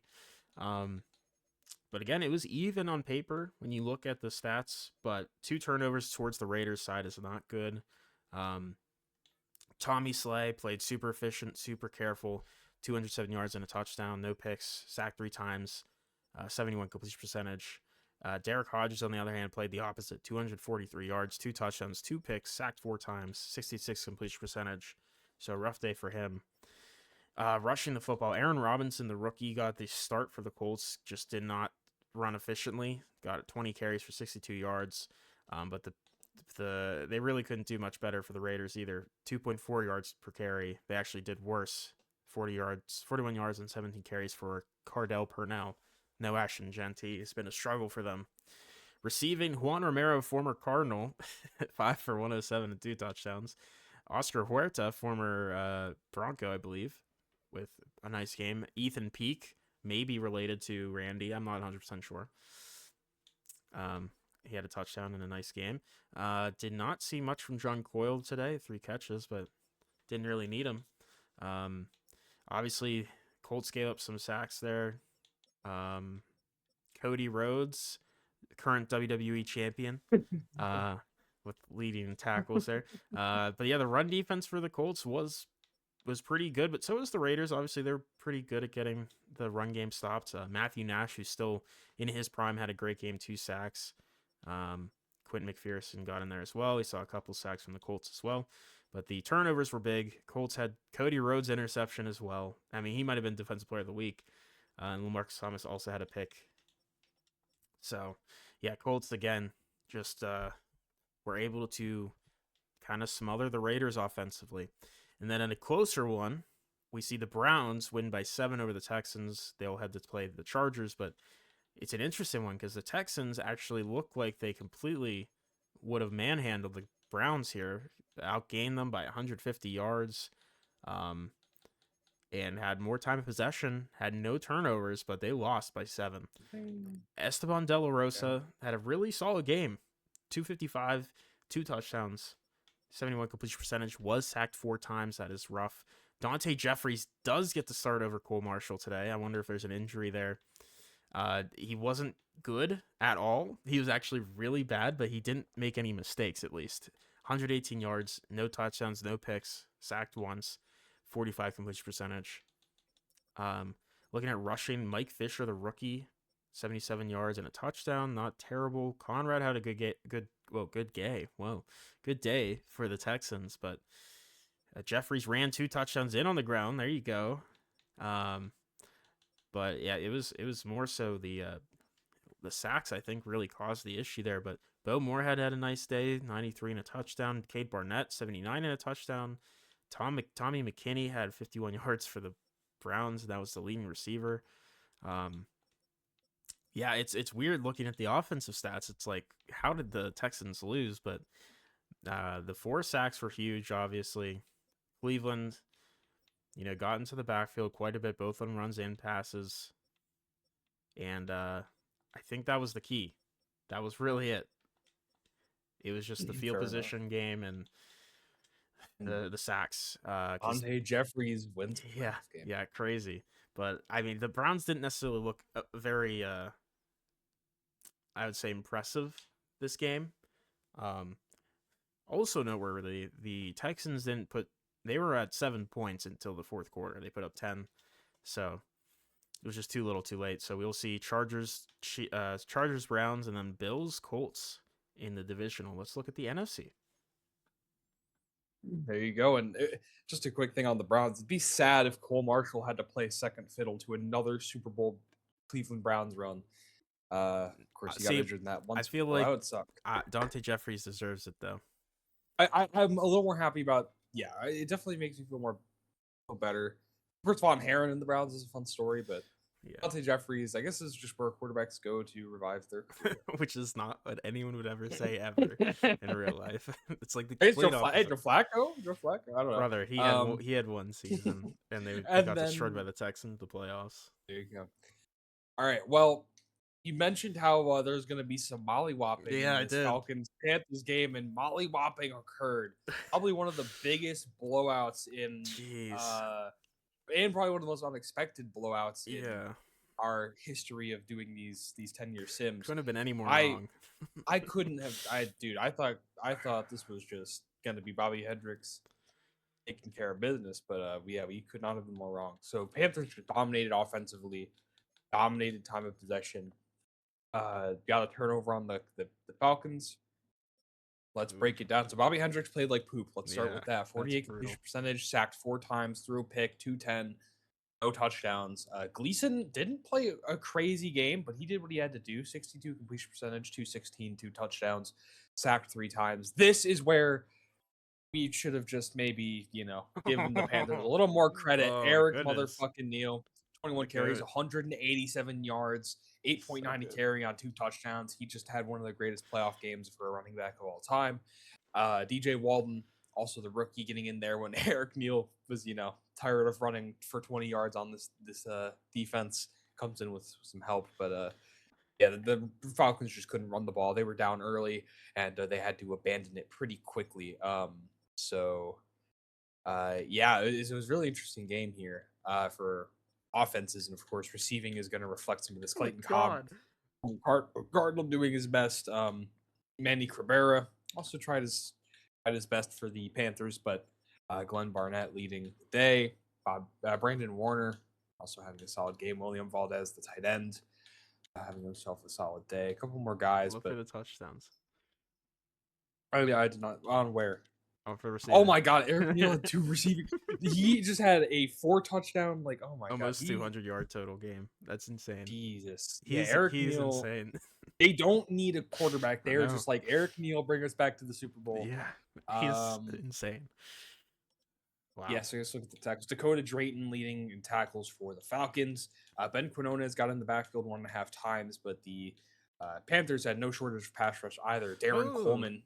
Derek Shields was a Falcon. I forgot. I just said that at the beginning of the Derek Shields was a Falcon. He does get a sack in this game, but Shamar Stewart is a Panther, and he ends up putting up a sack alongside the elite Keegan Daly and Darren Coleman. I'm surprised all 3 edge rushers were able to get a sack. I don't usually see this, but rotation. It's going to be interesting to see. Hopefully, this maybe this defense takes them back to the Super Bowl. This is definitely still a talented team. Sal Gomez with the lone interception, so it was really just Eric Neal blowing all over them and mollywopping the Atlanta Falcons today, and Gleason doing what he needed to do, and Bobby Hendricks shitting the bed. Yeah, see, here's the thing. I'm so conflicted with this Panthers team because I love that defense. I love Eric Neal, and I love the receivers, honestly, now with Clayton Cobb there. But I'm not a fan of Gleason at all. I really don't want to see him in a Super Bowl again. So it's he's gonna go all the way back just to go against the Browns and put up 5 points. I know it's gonna be so disappointing. 5 points meaning 1 field goal and then a safety. Yeah, it's just I mean, the rest of that team is so good. I love that team. It's just I'm not a fan of Gleason. Anyways, they're rocking with him. They're loyal to their quarterback, unlike most teams in this league. True. So that's true. Gotta give them that. I'll respect them for that for sure. Going on to next wildcard matchup. This one's a little more entertaining. Philadelphia does end up taking down Washington 24-17. The Eagles definitely winning in terms of offense and time of possession, but they lose the turnover battle. So let's actually dig into this. They also Jonathan. Good. Before I just noticed the scoring. They put up 15 in the 4th quarter. That's a good catch. Yeah, so the Philadelphia Eagles putting on a bit of a hurricane there in the 4th quarter to come back. Archer Schaefer is the quarterback for this team. Interesting. I didn't realize. I knew that. I forgot. Yeah, I knew, but then I forgot. So Archer Schaefer is coming in, of course, trying to get Philly back to the Super Bowl after many a year. Throws 2 picks, 57 completion percentage, 2 sacks, 223, only 1 touchdown. Yeah, this does not look like a quarterback who's won a playoff game, but across from him, Jonathan Nichols was sacked 6 times. Brutal. 180 yards, 1 touchdown, 1 pick, 62 completion percentage. Ultimately, I would say, I don't know. I feel like Archer Schaefer's 1 extra pick does not outweigh the 4 sacks Nichols took. I feel like that is probably a little more impactful than the interception.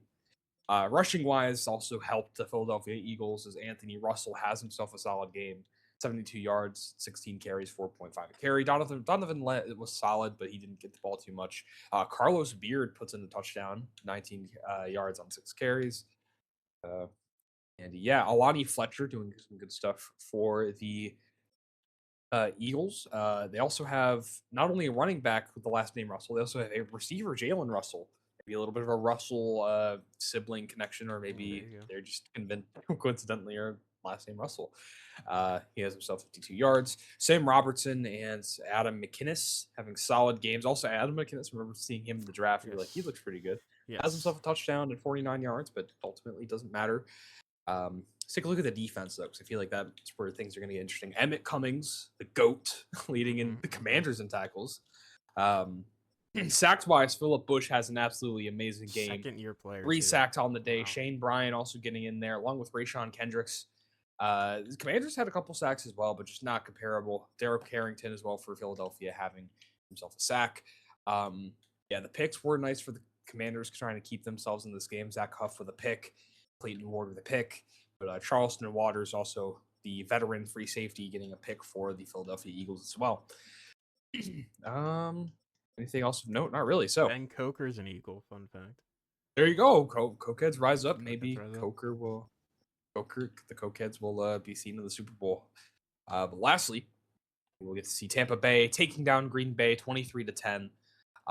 This is it's pretty comparable offensive yardage wise. Bucks slightly leaning time of possession. Oh, 2 turnovers. All right. Well, let's dig into it. So Dane McQueen, clean game. No turnovers. Sacked twice.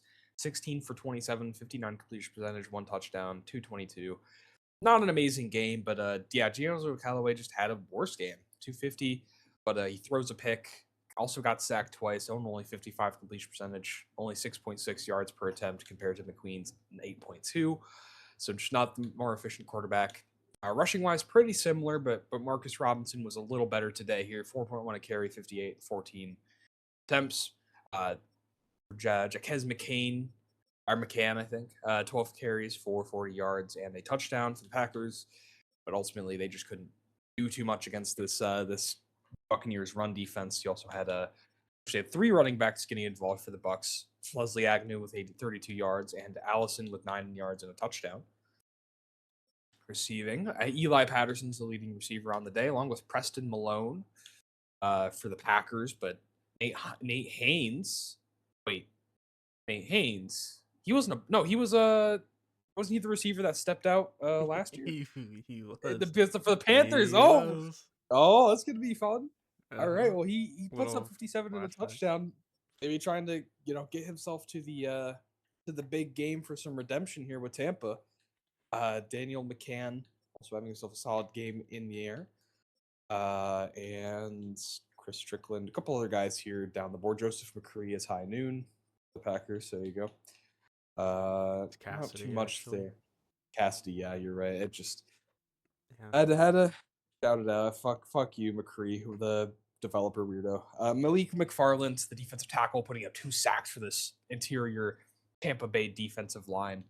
And a couple other sacks for the Packers, but ultimately Tom Peterson's pick was a big part of this game.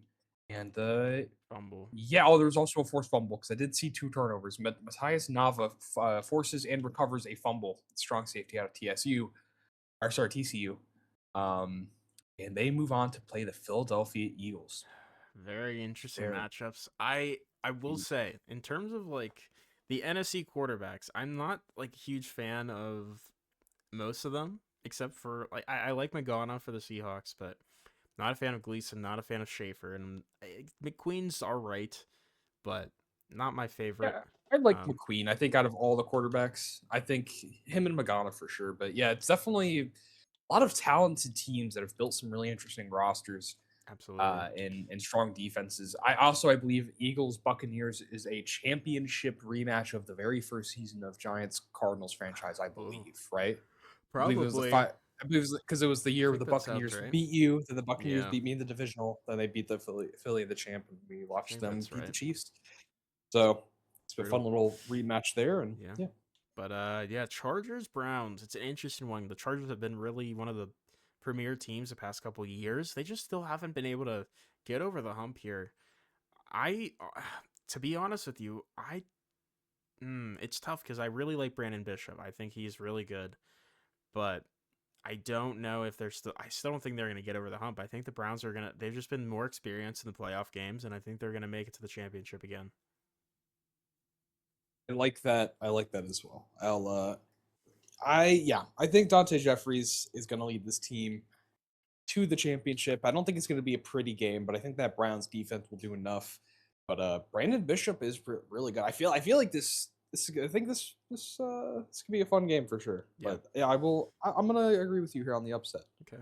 And then Bills Colts is an interesting one. I think. I mean, we haven't seen either of these teams in a Super Bowl in a long time. And I don't know. I mean, you have the young quarterback there in Buffalo. I think he has shown some promise, and obviously they've built a nice team here to get to this point. I do maybe lean the Colts here just because I think they have a better group of guys. More obviously have the Super Bowl winning quarterback from last year, and also John Coyle, one of the best receivers in the league. I think I'm gonna lean Colts.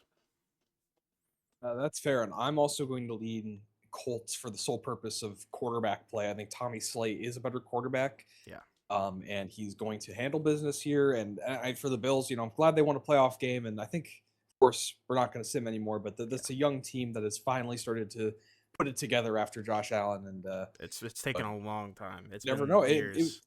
Fair enough, but it also, I mean, we're technically calling for an upset here. The Bills are the higher seed, Yeah, so it's going to true. be an interesting one to see. And you never know with these young quarterbacks. Sure. So, moving to the NFC side, the 1 seed Seahawks taking on the 7 seed Panthers. And I was very sure the Panthers were not getting here, but they are here. So without what you will, and I'm going to bet against them again. I think the Seattle Seahawks made a lot of improvements. Very strong roster. Magana with the QB1. I just think this 1 seed Seahawk team is just going to be a little too much for them to overcome. What do you think? I hate to agree because I feel like I don't want to get. I don't want to see the Panthers do this to me again. I do agree. I think the Seahawks are just a really, really great roster. They signed a bunch of guys in the offseason to really bolster the group, and they brought in a really good running back to help continue a great rushing attack without Trent Mincey. And Magana is the best quarterback in the NFC side of the bracket here. I will lean them, but I do fear that the Panthers might surprise us. I mean, Oh, I'm absolutely. still going to choose the Seahawks, but I do think it's a possibility. Yeah, we'll see if they end up shocking America once again. And I'm going to pin this one as game of the week: Eagles Buccaneers. I think this will be a fun one between two teams that have been around here before, and of course Buccaneers looking to go back to a Super Bowl. Probably one of the most successful teams in this franchise, and the Eagles had success, but they really just have not found a way to get over the hump, I guess, so to say. And I mean, I'm gonna go with Tampa. I don't know about this Archer Schaefer guy, and I'm confident in McQueen and Marcus Robinson and Nate Haynes going to the maybe another Super Bowl would be fun. But also I like the Tampa Bay roster a little bit more, and they showed some really good things in that wild card game. But what do you think? I hate to agree with you again because when we're picking the same winners for all these matchups, it's gonna definitely be wrong somewhere. But I agree. I can't see the I can't see the Eagles with. I think if it was Von Herren, I might consider maybe the Eagles, but I don't know about Schaefer either. So I'm gonna go with the Bucks. Well, let's see how those predictions pan out. Let's see All these championship wrong. these championship matchups. 0-4 would be funny. Yeah, it's a shame though with the Panthers. Oh my god. Anyways, wow. So we were almost all wrong. No, we weren't. We were 50-50. Never mind. But let's talk about the Chargers Browns. This is a close one. And yeah, I mean, offensively, you look at it, the Browns did edge them out, but it clearly didn't really matter. No turnovers on the day. They also had more time of possession by a good bit, but the Browns offense or defense couldn't keep up this time. Brandon Bishop with a decent game, nothing like super out of this world. 182 yards, 2 touchdowns, sacked twice, 60 completion percentage. But that sack number is actually really low compared to what you'd expect from the Browns defense. Jeffries, he played very safe again. Didn't make any mistakes. 204 yards, no touchdowns, no picks, sacked once, 72 completion percentage. But clearly it wasn't enough this time. Rushing though, Chargers, Daryl Manning was great, one of the best backs in the league, 92 yards, Cleveland was and a actually touchdown. better Uh, overall. yeah, and then the Browns also did really well on the ground as well. Like, yeah, Patrick Williams, 19 for 88 and the touchdown. Ramon Schaefer, former Jag backup, 34 yards and 2 touchdowns. And you see Luther Burden did run one in for the Chargers as well. But both run games were actually very active today. Um, Receiving, Easton Matthews for the Chargers scores a touchdown. Estrada's the leader for the Browns. See a touchdown for Jeff Pemberton.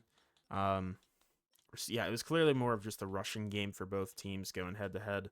But Bobby Wilkins, that's a tough sight to see. 2 sacks given up Ooh, today. Former yeah, Giant. Obviously passes prime by a lot at this point, but Matt Ward with a ton of tackles. Same thing with Eric Johnson. But one TFL in this game. Yeah, those run games were really good today. But the pass rush, not that efficient either. Honestly, Reynolds got in there for 1.5. You got a sack from Michael Castaneda. Yeah, it's really weird to say that the Chargers really didn't necessarily outplay the Browns. It was close. It was just, I mean, it's like neither team's really made a ton of mistakes or anything. It was just, I guess, Bishop put in those 2 touchdowns through the air, and then the both ground games were very good. Just, for sure. It seems it like just seemed like the Chargers just did more, just slightly more. I yeah, think that the field goal fourth for them. quarter. Yeah, Yeah, that fourth quarter. Of course, the Browns only getting a field goal. Chargers likely made that game-winning drive, scored a touchdown, or vice versa. I mean, it's just yeah. No, it seems like at the final moment, Brandon Bishop was able to overcome it, and Jeffries honestly had a really good playoff run. I think he was very safe with the ball, very yeah. smart and good completion percentage. Unfortunately, But yeah, sometimes that's not enough. You sometimes right, actually have to take the sometimes you risks. yeah, sometimes you have to be the difference maker. And Jeffries, I think he's also his first time really in the playoffs, so he's Yeah, yeah, trying to not be the reason his team loses, and he wasn't really, but it wasn't the reason his team won. yeah. So I would have been interested to see what Cole Marshall would have done with this team. I can't say he's been a better quarterback all the time, but he's had better, obviously he has the playoff experience and he's had nice for sure. runs. So interesting to see that Or they even made that just call. trading Cole Marshall to get more Sure, talent would have been a sure. good idea. Could have traded him to Honest- the Jets. It's just a QB swap. Hey, I heard those guys need a quarterback. Yeah, but looking at the Colts Bills game, we were right on this one, and it wasn't too close. I mean, 12-point game, 31-19, but the Bills did outgain the yardage wise, but there was a turnover on the Bills end, and they did dominate time of possession. It was kind of similar. Tommy Slay, but yeah, he's a former quarterback for the Super Bowl. He's a Super Bowl winner through and through. And he's ready to go back with his division rival from last season. Obviously, now Colt. That's a fun one. 223 yards, 4 touchdowns, sacked once, 77 completion percentage. Yeah, this guy he's here. He's one of the best in the league right now.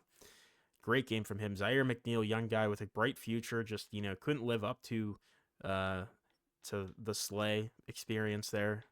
It was Slade. Yeah, I mean, yeah, exactly. 273 yards, a touchdown, a pick, sacked 3 times, 56 completion percentage. Hard to go one-on-one with him in a shootout. It isn't gonna go well, especially with the Colts defense. Honestly, rookie Aaron Robinson had a solid day, 72 yards, 4.0 yards per carry. Bills could not really run the football either. 18 for Which 49 and a is touchdown not for good Oscar when you have Harris. that young of a quarterback. You Yeah, want to be able to run the yeah. ball. Yeah, he was forcing a lot of throws in. By the way, Picasso Norwood, that first round running back, is not starting. He is not doing shit. Oh, Receiving, Teddy Rivers leads the Bills, but John Coyle, 2 catches, 70 yards, and a touchdown. Brackens had a touchdown and 64 yards for the Bills, and then Ethan Peak, 54 yards and 2 touchdowns for the Colts. And the other touchdown went to Cesar Gonzalez, the tight end from Slay. that's a very white receiver room for the Colts. I mean, if there's going to be a team in the league that has one, it's going to be the Colts. They feel like a white receiver honky team. But Nate Sheets is a Colt, by the way.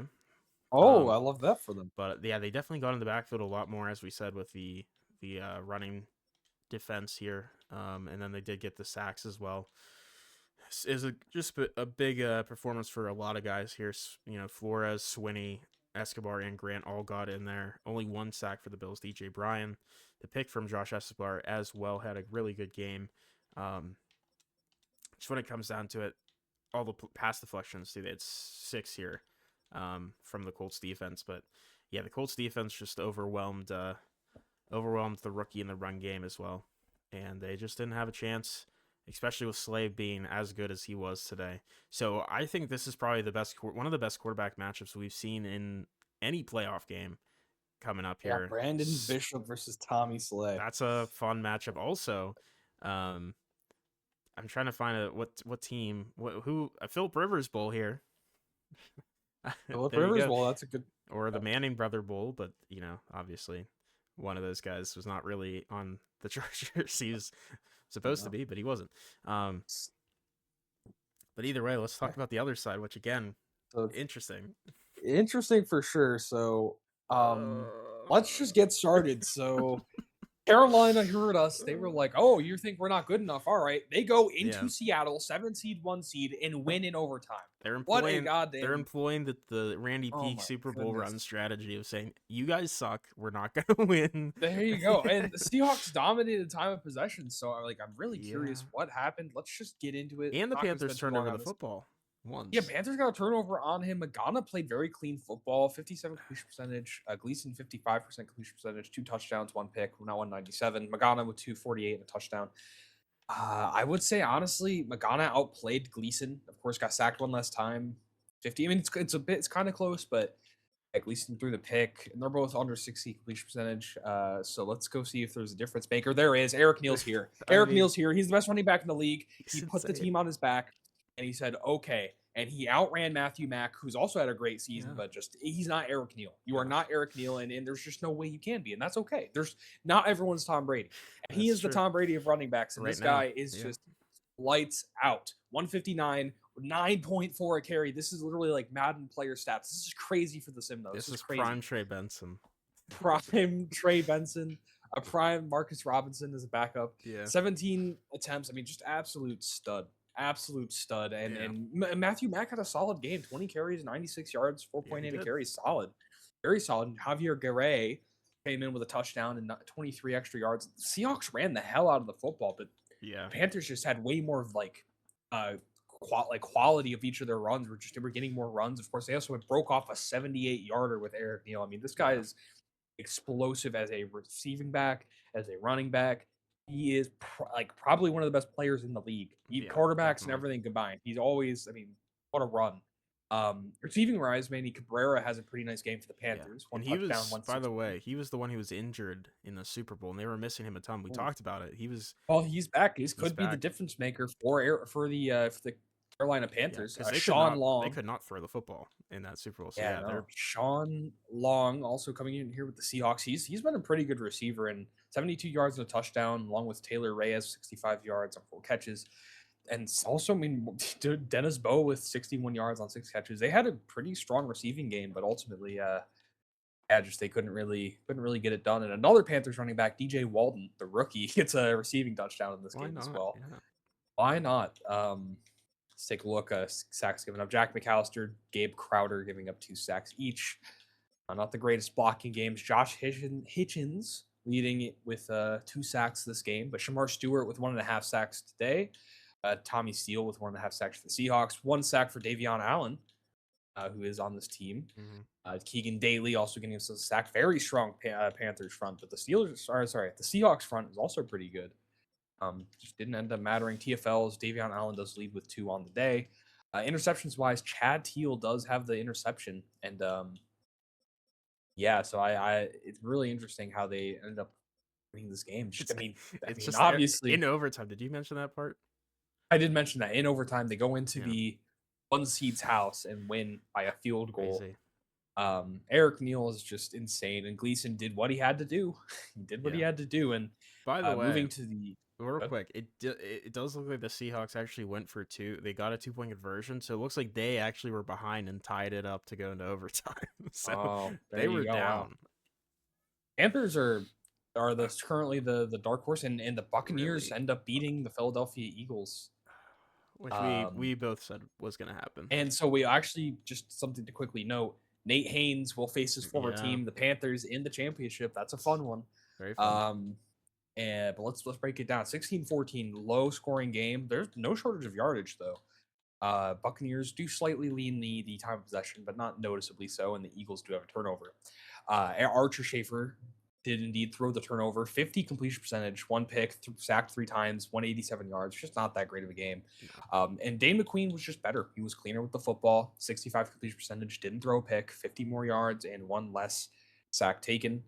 That's definitely going to be a big part of this. Another big part of it is going to be Marcus Robinson, who Goat. it's going to be a very fun running back matchup. So it's a Oh, fun yeah. quarterback matchup on one side, and then a fun running back matchup. Yeah. First, Marcus Robinson is an insane running back as well. I mean, obviously, not Mr. Eric, but he's good, very very good running back. And he's still showing he's got some gas in the tank with 77 yards and 19 carries. Antonio Edwards did his best for the Philadelphia Eagles, but couldn't overcome it. Leslie Agnew has been a nice change of pace back for an aging Marcus Robinson, 32 yards, 4.6 carry. And Devontae Jones, the receiver, fumbles the ball as well. That's something to know. I don't know if they ended up getting recovered because I think there was only one turnover. We do see Pat Steffa fullback got touched. Yeah, fullback touchdown. Love to yeah, see brother. that. Jalen Russell, the Philadelphia Eagle receiver, leading the way in receiving today, but Devontae Jones, Nate Haynes, and Daniel McCann, all also having really good days in the air. Strickland with a touchdown, and Castaneda with a touchdown for the Eagles. Let's just head on over to defense. Charleston Waters leading tackler today. Tyus Nava is right behind him for the Bucks. Daryl Carrington leading in TFLs for the Eagles. And the Eagles have quite a few TFLs today, but didn't really matter. Sacks wise, Deontay Atkins leading for the Eagles, 1.5 sacks. But Nicholas Silas, he is also a very legend back one of the oldest drafted players. Yep. 10 years of experience here, gets 1.5 sacks. Sean Scott, the young guy, gets himself a half a sack here on the blitz. The strong safety. Whoa. Sorry, hiccup. Whoa. Hiccup action. Billy Corner and Dennis Rowland also get half a sack. The lone interception, of course, coming from Dom Peterson, which ends up being a huge one and a very close one last week too. I think he might have. I think there was a pick. Yeah, so he's coming up big in these playoff games, and they needed it with a 16-14 win. Yeah. Every point matters in those kinds of games, and they squeak it out. They know how to do it too. They won that Super Bowl where it was tight, 19-12 over the Raiders. So absolutely. So this is going to be a fun championship matchup. I really like both these championships. Probably one of the best championship weekends we've had. Definitely. It's a great way to end this one off. Yeah, and it's interesting because on the AFC side, we're going to see two teams that in our sim have not been to the Super Bowl. And on the NFC side, we'll see two teams that have been twice. So that's fun. That is very fun. Obviously, the Panthers lost twice, and the Bucks won twice. So that's also a notable thing. But let's talk about the Chargers Colts. I think this is just a very interesting matchup with two great quarterbacks going head to head. I don't know. This is a tough one. I think I'm going to take Tommy Slay to go back to the Super Bowl with a different team back-to-back years. The Colts. You're going to go with that. Okay. I'm going to have to bet against you. I think fair. Brandon Bishop on seed. I think it's maybe his season to finally get to the Super Bowl with the Chargers team, win them their first one in franchise history. I think, I have a lot of confidence in them, and I think that Chargers defense has been pretty solid. I think this definitely be a very fun game. I don't know. I'm thinking about changing my mind because I do really like Tommy Slay, but it's tough. It's close. It's good. It's definitely a close one. I'll be the contrarian here. I will pick Brandon Bishop. Is this the game of the week? I really like the Bucks. Is this game of the week? They're both game of the weeks. The AFC game. How about this? The AFC game of the week. NFC game of the week over here. And then the NFC game of the week. It's hard choices, but we had to. Yeah. On the NFC side, also very fun championship, Bucks, Panthers. This was probably the hardest one. I don't know. I feel like these are very similar teams. But I think one's because you have better quarterback play, right, with the Bucks, but you have better running back play. Right. But it's tough. I don't know. Defenses are both really good. I'm gonna bet. I think the Bucks defense has been really good. Like, I don't know, but the Panthers also held the Falcons to 3. But the Bucks also held. I'm gonna go. I'm gonna go with the Tampa Bay Buccaneers. I think this is. I'm Yeah, gonna bet against the Panthers one fair. more time, and they're likely gonna shock me again. But I just think Marcus Robinson, this Bucks team's really good. I think they're gonna go back to one last Super Bowl with Dane McQueen. What do you think? Yeah, I mean, I agree with you. This is a really tough one because, yeah, for all the reasons you said, it's tough to get behind Gleason. That's the big thing holding me back from the Panthers. If you swap their quarterbacks, I'm taking the Panthers 10 out of 10 times. Definitely. It's just tough, but I think I am gonna lean Panthers. They're gonna keep going on Ooh, this crazy run here. I mean, all I right. think the big difference is, I mean, Eric Neal is just takes games over, and I don't even know if it matters how good your defense is. That's fair. He really has shown there's no stopping him, but Yeah, but we'll we'll see. see if that we'll see. We'll see. And so we're going both opposites. I'm going with a Chargers Yeah, Buccaneers Super Bowl. You're going with a Colts Panthers. Let's see who's right. Let's see if we're both wrong. which can't happen. Well, we could be wrong. It'd be wrong about one thing, but And yep. we are Yep. each wrong about Okay. one thing. We'll talk about the AFC side where I was wrong. Chargers 28-16 win. Their offense was humming today. Colts not as good of an offense today. Did have a turnover for the Chargers, but didn't seem to matter. Time possession was similar. Yeah, Brandon Bishop just outplayed Slay a ton. I mean, 288 yards, 3 touchdowns. The pick doesn't even really matter when you bring it up because wasn't sacked at all. Only 5 incompletions to have an 81 completion percentage. And Slay really didn't do much at all. 121 yards, no touchdowns, no picks, sacked once, 50 completion percentage. Yeah, just a very surprising stat line for Tommy Slay, which I felt like he was playing as maybe one of the best quarterbacks in the league, but this stat line shows otherwise for this game at least. But Brandon Bishop, what a game for him. Yeah. Daryl Manning had a nice day on the ground, 79 yards on 14 carries. Zach Nash was solid for the Colts along with Aaron Robinson, both over 4 yards per carry with combined 97 yards. But it just Chargers just were all over it. Brandon Bishop also Also, ran one. yeah. Yeah. Yep. Marquise Ferguson, the fullback, got 4 carries and a touchdown for the Colts, and Slay also ran one in on the ground as well. But Luther Burden, I mean, we saw this with JSN a couple years ago too, with this just revitalization of their career late in their years here as a slot Yep. receiver. 93 catches, sorry, 93 yards Oh my for a god. touchdown. I did that before. And Jeff Pemberton, a tight end, 84 for 2 touchdowns. Santos had a great game too. John Coyle just did not really do enough here to help out. I mean, it's not his fault probably, but I mean, Colts pass game was just nowhere near what the Chargers were able to do. Only 1 sack given up from the Colts. Cody Rhodes and Nate Sheets with the 11 tackles for both. And 2 tackles for loss. Not a ton, obviously. Both run games very successful today. Half sack for both Gold and Brinson, the rookie for the Chargers there. And the pick was Grant Boyd, the strong safety. But like I said, that interception really just didn't matter. Chargers Yeah. did force 2 fumbles, didn't recover them.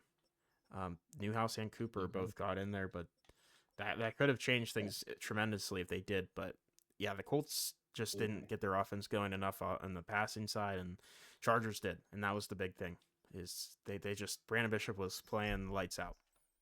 Always crucial. And yeah, very interesting game. But heading to the NFC side, one last time, the Panthers shocked me, and I Oh will my want to. goodness!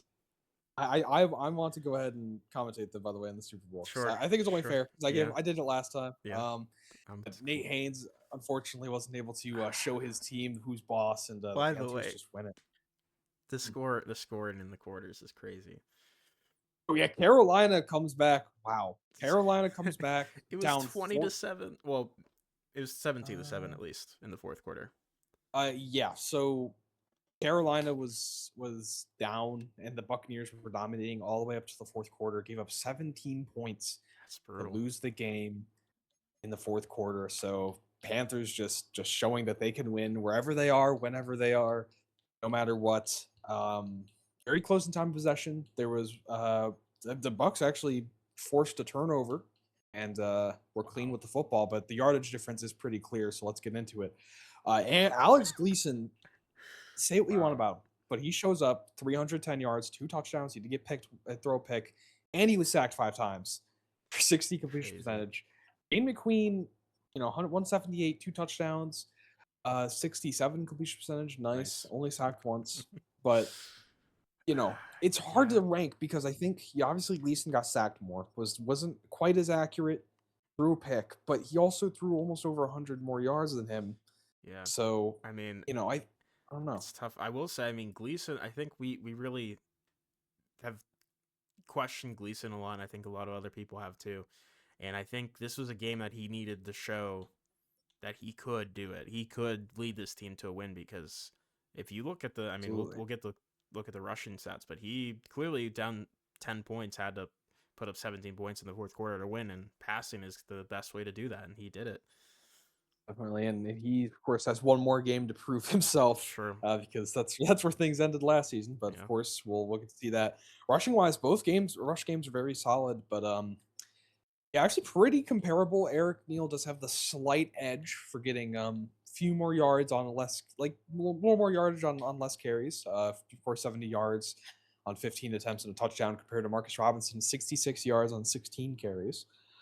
So pretty comparable averages. Dane McQueen helping in the run game, but ultimately didn't quite matter. Receiving wise, William Valdez leading the Panthers along with Isaiah Woodson doing their best in this win. The 2 tight ends, yeah, I just noticed that. So yeah, maybe that's the key to unlocking this Gleason passing game. Nate Haynes trying his best against his former team, trying to go back to the Super Bowl, but they just can't hold on to the lead. Manny Cabrera also gets 2 touchdowns on 67 yards. Nice. 6 catches. Clayton Cobb is going to a Super Bowl. Let's go with the Carolina Panthers. So it's going to be, it's a very fun one. Seeing some former Cardinals battling against each other. Big tight end game. You look down a little further, Manu Hernandez, the Bucs tight end, 2 touchdowns. There you go. Big tight end work. A lot of tight ends happening in this game. And, yeah, we love tight ends here. Tight and Mark Darby for the Panthers gave up 3 sacks. It's going to be something to look out for because that line is bad. Yeah, and has been bad. And I think we see the culprit. We'll get to that in a second. Dennis Rowland leading in tackles for the Buccaneers by 3 tackles, pretty convincingly. Also leading in TFLs alongside Keegan Daly with 2, but 3 sacks for Dennis Rowland. I mean, this guy is a stud. Nicholas Silas also got a sack. Billy Coroner also got a sack. It's like, man, I think that's really where the Buccaneers were dominating early, keeping them, forcing these negative plays. And Darren Coleman got the 1 sack for the Panthers, and crucial.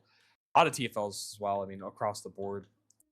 Just to kind of wrap that up, and of course the pick, Don Peterson trying his heart out again with another interception. Diamador Lenore type playoff run. Oh yeah, Diamador Lenore playoff run. There you go. And it sucks because this Bucs defense was really strong today, and they were doing everything they could, but just the Buccaneers, the Bucs offense couldn't get enough. I feel like that might be part of like Dane McQueen, of course, playing smart.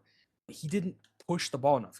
Say what we want about Gleason. He was taking shots. He was getting after it. He was taking sacks. He was, getting knocked on his ass and getting back up. And then he just plays some resilient football and is able to overcome the deficit and win in the championship. So very, very fun games here. And now we will see a Panthers-Chargers Super Bowl. One of these teams has to win a Super Bowl for their organization. The Panthers are back for the 3rd time. Are they going to go 0-3 in Super Bowls in the franchise, or are they going to get one in the Chargers? Are they going to get this first one? Brandon, it's crazy. Golden boy quarterback versus the quarterback who maybe isn't quite so golden. The ugly redheaded stepchild, and he is a redhead, so there you go. God. But it's so interesting because the Chargers, this is their first Super Bowl appearance ever in general, past our franchise too. But the Panthers, including their brief history before the franchise, visited 2 Super Bowls actually. So this is their 5th appearance, and they haven't won one yet. We'll see if they can finally get it done. If they lose another one, they would be, I believe, the only team to be 0-5 in the Super Bowl. Obviously, the Bills and Vikings holding that right now. Yeah. Will they break the curse here? Will will Eric Neal? Will Eric Neal get it Hey, done? you gotta respect Alec Gleason. Last game, he won them that I do game. have to. He But we'll he's see in the Super Bowl. We'll Yeah, we watch will the see. Super Bowl. We'll see. We will see. But let's look at the Pro Bowl roster before we continue. Um, Again, a lot of these similar names that we always see. Um, you know, Magana, Hendricks, McQueen, Samuels, Wild, Slay. Running backs, you got Mack and Conrad, Marcus Robinson, Mincy, Prince, Hickman, Sherwood, and right at fullback, you got Delgado, Moorhead, Patterson, Coyle, Colts legend, I guess. Giants Giants legend legend. Stratton. Stratton, Giants legend currently. Yep. Pinkins, you got Sean Long, Snyder, Grant Snyder for the Dolphins.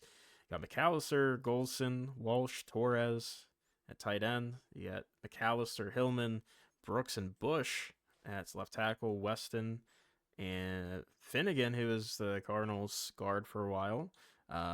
Walker and Scott at left guard. Long, Feliciano, Tevin Lewis, Cardinals center, and House at center as well. Former Giants guard, Carlos Harrell, and Pace there at right guard with Booker and Barnett. Right tackle Hernandez and Taft, and then the other Taft and Lacey. You want to take the defensive side? Oh, on these Pro Bowlers, Sure. thing. I guess we'll do that. So Abdul Carter is leading in Pro Bowl, and maybe he has one more season in him. We'll never know, but he of course going to finish things off with the Pro Bowl finish there. Hoff Tailing was also a Pro Bowler, notably. A couple other guys on the right side, but no one who's really standing out. For edges, Kinley is also a Pro Bowler, so good year for the Giants front this season, despite the team's failures. Christopher Cooper for the Jags is up here as well. On the NFC side, you got Reinhardt hammered down again. A few hammer downs at this point. Absolutely. Billy Corner, and M. Moore, Sam. Yeah, Sam's I don't really think we know too much about. No. Clavijo, I believe it's very familiar linebacker. Is that my linebacker? It is. No, it's not. It is. That is my linebacker. You also passed up Oh, my Mike linebacker, Tucker Andrews. He led the league. Oh, in I forgot. tackles. Sorry, I forgot about Goodness Tucker Andrews. Yeah, gracious. we're too far in this league. The I Sims are know. blending together. I know. Cornerwise, Montreal, Watt, Callaway, Jenkins, Floyd, Orlando Conley on the right side. A few other guys down the board. And safety wise, is anyone standing out safety? I don't think so. Youngblood, there you go. Brandon Sari Kramer. as well. Brandon Terry, that's a very good point. And then special teamers, all that stuff. No one really stands out. Yeah. But yeah. So here Got we a couple go. of our guys in there, so that's nice to see. We got a couple guys in there. Got some respect for the teams, but yeah, this isn't really about the Giants or Cardinals anymore. This is more of the league. Yeah. All right. Well, before we go to the next part, I'm gonna retire Kevin Stefanski, and I will pick up with the Chargers here. There you go. And where are they? There they are. I will say before I click on them, I like looking at the X Factors and Superstars because they matter in the game. 3 X Factors and 7 Superstars for the Chargers. And for the Panthers, they have 5 X Factors, 5 Superstars. So both with 10 of the total Superstar devs are better, but obviously the Panthers have 5 X Factors, which we'll see if that comes into play. It could. Could very well come into play, but Clyde Holland here, the coach for the Chargers, has really brought this team to a really good place. After years of mediocrity, has brought this team to a Super Bowl finally, and obviously Chargers fans are excited, even if they're fake plants in the stadium. But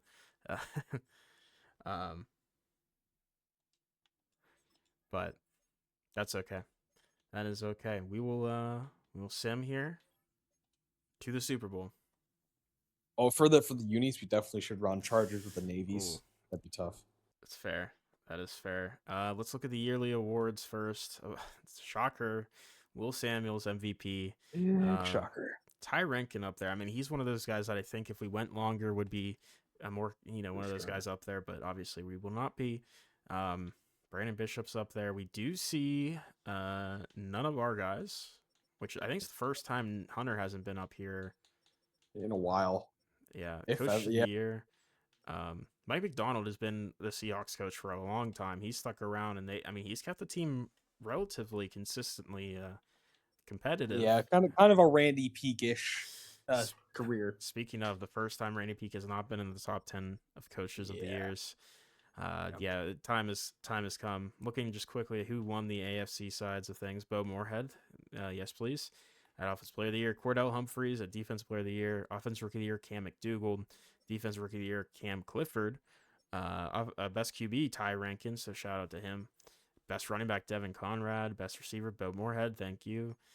Miles Wooden. Best O lineman, Cordell Humphreys. Best D lineman, who I'm excited to see him because he's supposed to be very good. Yeah. Best linebacker, Shane Pearson for the Browns. Bob Youngblood with the Broncos. Best DB. Best kicker, Maddox Trujillo, who's one of the few real players left in the league. there you go. Let's look at the NFC side. Eric Neal, Offensive Player of the Year. Shout out to him. He deserves it. Yes. Dorian Stratton at Stratton 5. Stratton at 5, which is crazy. He's what Akeem Woodson walked, so Dorian Stratton could run. Definitely. Yeah, that's funny. Yeah, it's Clayton Cobb made it up here too. That's fun. Sean Long as well. Defense Player of the Year, another one for Abdul Carter on his potential way out. So good for him. That's got to be record Defense Player of the Years by like double at least. I think he has like 6. And any of our other guys, the Moon Kinley makes it up there at 9. So good for him. Offensive Rookie of the Year, Caleb Benedict had a great year for the Cardinals, so that's nice to see. Also, Ezekiel Peterson, the rookie running back at 4. Defense Rookie of the Year, Dante Brackett for the Eagles. Giants, Taylor Pitts, that corner in the second round at 4. Someone had to step up. Yes. And then Yeah. Devion Anderson, who was, I forget what position he played for you. Was he also a corner? No, I don't even remember. I don't know. But best QB goes to Marco Magana. You do see Parker Hunter at 5 here. Best running back obviously is going to be Eric Neal. And Marcus Robinson's up there at 4, which is nice. Jonathan Combs at an 8. He did have a solid year, mostly healthy. Delgado, best receiver for the Commanders. Dorian Stratton, again, top 3 receiver there in the NFC. Cobb at 4. Sit there. Offensive lineman, former Giant Carlos Harrell. Gave up 0 sacks this year. Deserves it for the Commanders there. Gabe Crisp at 4, Cardinals. Wyatt Boston, current Giant guard, there at 7. D lineman, Abdul Carter again. Makes sense. And Devon Kinley at 8 as well. Best linebacker, Jimmy Lacey for the Saints. You see Sergio Clavijo at 2. And that is, you also do see Zeke Teague, former Cardinal, and you also see Tucker Andrews, current Cardinal, at 10. Will Callaway, best DB for the Packers. And Mitch Harden, former Giant, right? Is a Niner at 3. Eric Garcia, current Cardinal, at 5. Yeah, no Giants. Surprise, surprise. Best kicker, Jeremy Cole for the Niners. So sure CJ would love that. And Donnell Becton, best kicker for the Cardinals, and no Giants. There you go. But very interesting. So Abdul Carter does kind of going through the legacy leaderboard. He is 4th overall in all of legacy for anyone ever. And he has won 22 yearly awards. Combined like all like the D line of the year and etc. Yeah, that's fair. Definitely definitely fair. Yeah, it's a shame he could never get to the win a Super Bowl, but I'm just saying, but he could never win a Super Bowl, but he had a great career nonetheless. He's he was really good, but he just like never won a Super Bowl, Yeah. There's a lot of guys like that. Myles Garrett, Joe Thomas. Oh, absolutely. No, it's even Bruce Smith himself never won a Super Bowl. True. There's a lot of guys. But we will be going into the Super Bowl here. All right, so I noticed here, and I just told Voodoo about it, the injury discrepancy here. Chargers have 1 player out there, free safety, and the Panthers have 10, 7 of which are on IR, which including the real Nate Haynes, we just found out, is still a Panther. We just assumed. I mean, obviously Nate Haynes, the white boy wide receiver. How many white? Like that's such a coincidence. So I just It's very assumed much it so. was, Yeah. Hey, I mean, still a fun there you go. story. Two Nate Hayneses in the same division, but just not the same one. Sadly, he's Yeah. going to miss out on this Super Bowl. It would have been nice to see him attempt, the redemption. But I do see Woodson was a guy who was a big component of this Panthers team this year. So I don't know about a lot of these other guys, but I'm assuming, 10 injuries is still going to hurt. But let's take a look at these teams. Start with the Bucks. That's not an option, but sure. Or sorry, the Chargers. God Yeah, damn it. we'll start with the Chargers, but first before that, because I don't think we've actually looked at this, those big stats in the front. So Panthers, second in points for offensively, ninth in passing yards, first in rushing, obviously, 12th in points against, sixth in passing defense, and sixth in rushing defense. So honestly, very good looking team here. Chargers, on the other hand, seventh in points per game, 11th in passing yards, 10th in rushing yards, 11th in points allowed, 4th in passing yards allowed, and 30th in rushing yards allowed. So I think that's going to be the key there. The rushing discrepancy there between their run defense and Eric Neal. That's scary, but we'll see. Let's start with the Chargers. So Brandon Bishop, he's top 3 in the league, I'd say. I think I'd go that far at this point. Say he's top 3 quarterback in the league. He's great. And he's honestly pretty healthy, so I don't expect any of these backups to come in. Knock on wood, but yeah, he's incredible. So there's not much else to say about him. He's just very good. And then speaking of very good, Daryl Manning, I know we were talking about Eric Neal a ton, but he's a very good running back too. He's a top 5 guy. He's just not Eric Neal. He's getting up there in age, but he's one of the better backs in the league for sure. And they also have Corey Sheldon, who's a nice, more of change of pace power back. They also have the other Sheldon, his brother, I'm assuming, on here as well. They do have a fullback, Quentin Eaton, that's fun. Receiver Easton Matthews, we've seen him a little bit. He's a good deep threat, very fast. Luther Burden, with his career resurgence, has been a very nice option, probably in the slot, I assume. Then Andrew Santos, who is a nice receiver 3 here. And outside of that, Barner and Schaefer, we'll see if we see any of them.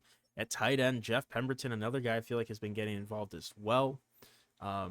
Pretty good tight end, not the fastest or anything, but he's just a sure-handed guy, a good run blocker. And then you got Emmanuel Fernandez, who I believe is a former Cardinal, I'm pretty sure. And then Will McFerrin, who rounds out a really good tight end group. At left tackle, Patrick Miller, 80 overall. He's all right, not too bad. Left guard, Tommy Taylor, is very good, though, playing up to a 92. So that should help out quite a bit. Center, Emmanuel Linton, not a great option, but he's not terrible, 79 overall. Right guard, Tyreek Sullivan, a solid guard, 83 overall right now. They also do have Jimmy Myers, who's a solid backup guard at 81 overall. And then right tackle, Super Bowl loser for the Giants. Sorry. Don't know why I had to bring that up, but Bobby Wilkins will be playing here for the Chargers. Oh, yeah. He's still pretty decent, obviously playing up to an 85 at this point. So good for him. Drew Alt is still here as a nice depth option, 81 overall. So honestly, one of the better lines we've seen in a Super Bowl, which doesn't really say a lot because I feel like they usually get bitched on anyways. But Cordell Humphreys, AFC Defense Player of the Year here, 92 overall left edge. He just led the league in sacks. He is in his prime. He looks incredible at this point. They also do a nice backup, Nathaniel Brinson, the rookie. And then on the other side, Jose Lowry, X-Factor right edge, 90 overall, with Matthew Cantrell as a backup is pretty good. This is a pretty good edge group with a nice interior as well. Jimmy Young, playing up to a 93 X-Factor as well. Mark Gold's a nice number 2 there, playing up to an 88. And then Kadarius Dyson, decent 82 overall. And they have a rookie, Ben McKee, as well. So this is a really good defensive front. And this is the type of team that we've just seen continuously be in the Super Bowl, are these just really strong pass rushes and fronts. But apparently they're not good against the run, so we'll see how that fares today. Sam linebacker Bryce Hopkins, he's solid, 85 overall. Mike linebacker Matt Ward. He was the guy that we talked about a little bit in his draft class. He's up to an X Factor 89 overall at this point in his career. Clark Rogers is a solid backup behind him, 83. Michael Castaneda, I believe he was a Pro Bowler, 88 over. No, that's not possible. Silly me. He was 88 overall. He's very, very good right now.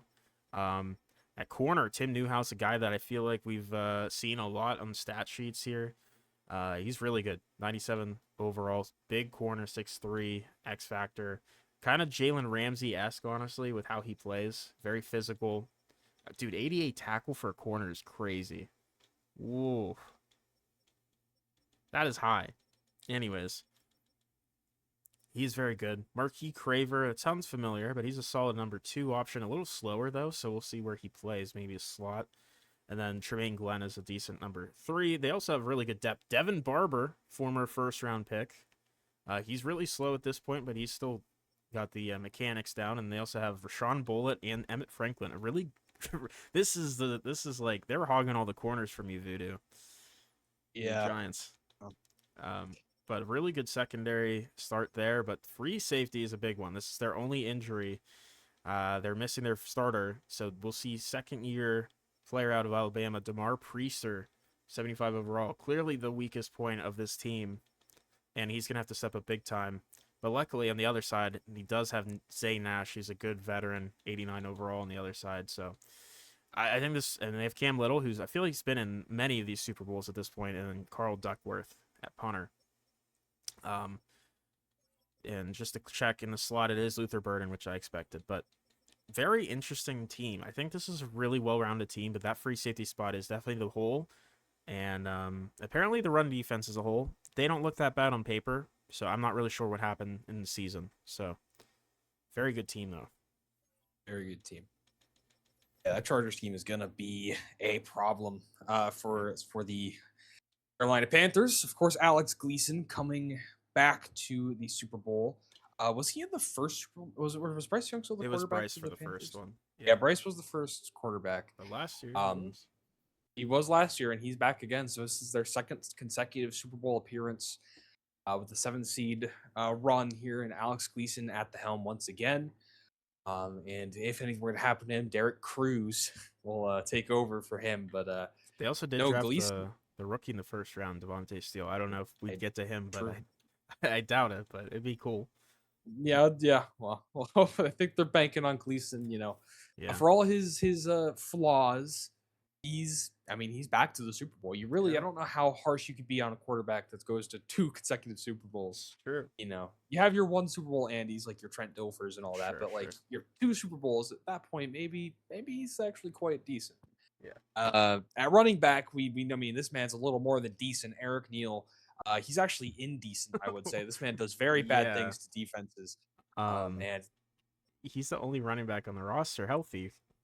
Yeah, is Shaden Cooper on the IR? I believe so. I mean, I'm looking at the depth chart. I know.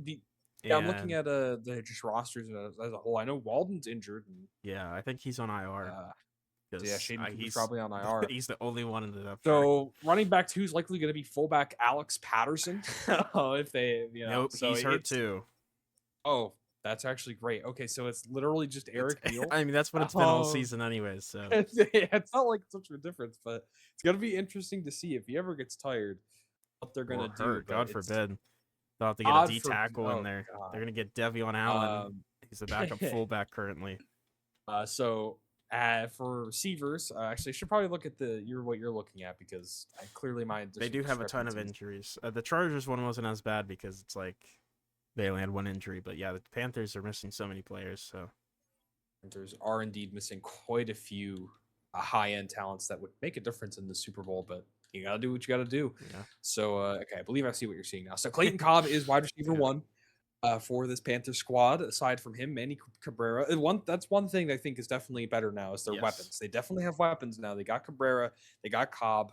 Cabrera's healthy. I believe he was on this team last year. He was just injured. He was on IR. They pick up Cobb in free agency, so they have weapons, and they're both really fast. 98 and 99 speed, absolute speed freaks. Behind them, though, we only have Juan Vernon at wide receiver 3, and then it's going to be the tight ends, though. They do actually have some good tight end. So I guess we're gonna actually get to that. They have I believe their tight end too who's injured, Yes, aka their Woodson, I I think think he's like a superstar, like X Factor or whatever. But he's pretty good. Yeah. not gonna matter because it's just William Valdez for this game, but also Marco Cummings, the rookie out of Pittsburgh. So they have some options outside of that, but definitely a thin room. And this is Ugh. probably the worst part of this Panthers football team because I actually did take a brief look earlier and God. let's break this down. So left tackle Gabe Crowder is fucking shit. He's bad. I don't know how this. I mean, I don't know. This is just a bad left tackle. Left guard is okay. Emmett Kelly's probably one of the best offensive linemen on this team, as you're going to come to see. Center Jared Wilson is okay. He's still here. 78 overall, still here, still Wow. kicking. Right guard Ben Mahone is not Oh, good. They God. do also have. Is Cameron Wilkins injured? No, they're just choosing the young guy, I guess. They're just choosing the young guy Ben Mahone. And at Mahomes. right tackle, it doesn't get much better. Oh my Mark God. Darby. Oh He no. let up 3 sacks in the playoffs, and they still won. So, yeah, this line's probably the worst we've seen in a Super Bowl. It's really bad. And Yeah. I don't know what I'm gonna. I think we're gonna witness some bad things in the sim, but we'll I see. don't want to see that happen, but I fear it might be the truth. But we also might see the defense doing some nice things because they have Shamar Stewart and Darren Coleman off the left end, the left side of the defensive line. Very, very strong left edge group. And at right edge, it only gets better with Keegan Daly here to wreck your game. Absolute stud defensive edges, and it gets even better on the interior with Davion Allen, the acquisition in free agency. Absolute stud. Cordy Borden also here and I believe healthy, so Yeah. they will also have him here to be the anchor. And he's just an absolute stud. Zach Lockley and Percy Highsmith here as well. Pretty good defensive tackles. Outside of them, Jonathan Foster at the Sam. Not sure how much we'll see of him, but it's worth noting. Mike linebacker is actually my crap. goodness. Aaron Donahue and Stevie Carmichael are the leading We Mikes of this. we might see Foster more than we thought. We Right. might actually see some Foster at sub linebacker. He Yeah. definitely looks. And Sal Gomez has been pretty good for this Panthers Sure. team, and also John Dixon. We'll probably might see True. some John Dixon at the will. So they have linebackers, just not at Mike. Yeah. At corner, they have a pretty good corner group. Morgan Franklin at cornerback 1, leading the squad. Stephon Smith as the cornerback 2, and Lamar Brooks as the cornerback 3. They also still have Tresman Bellamy, but he's currently relegated to a cornerback 4 role.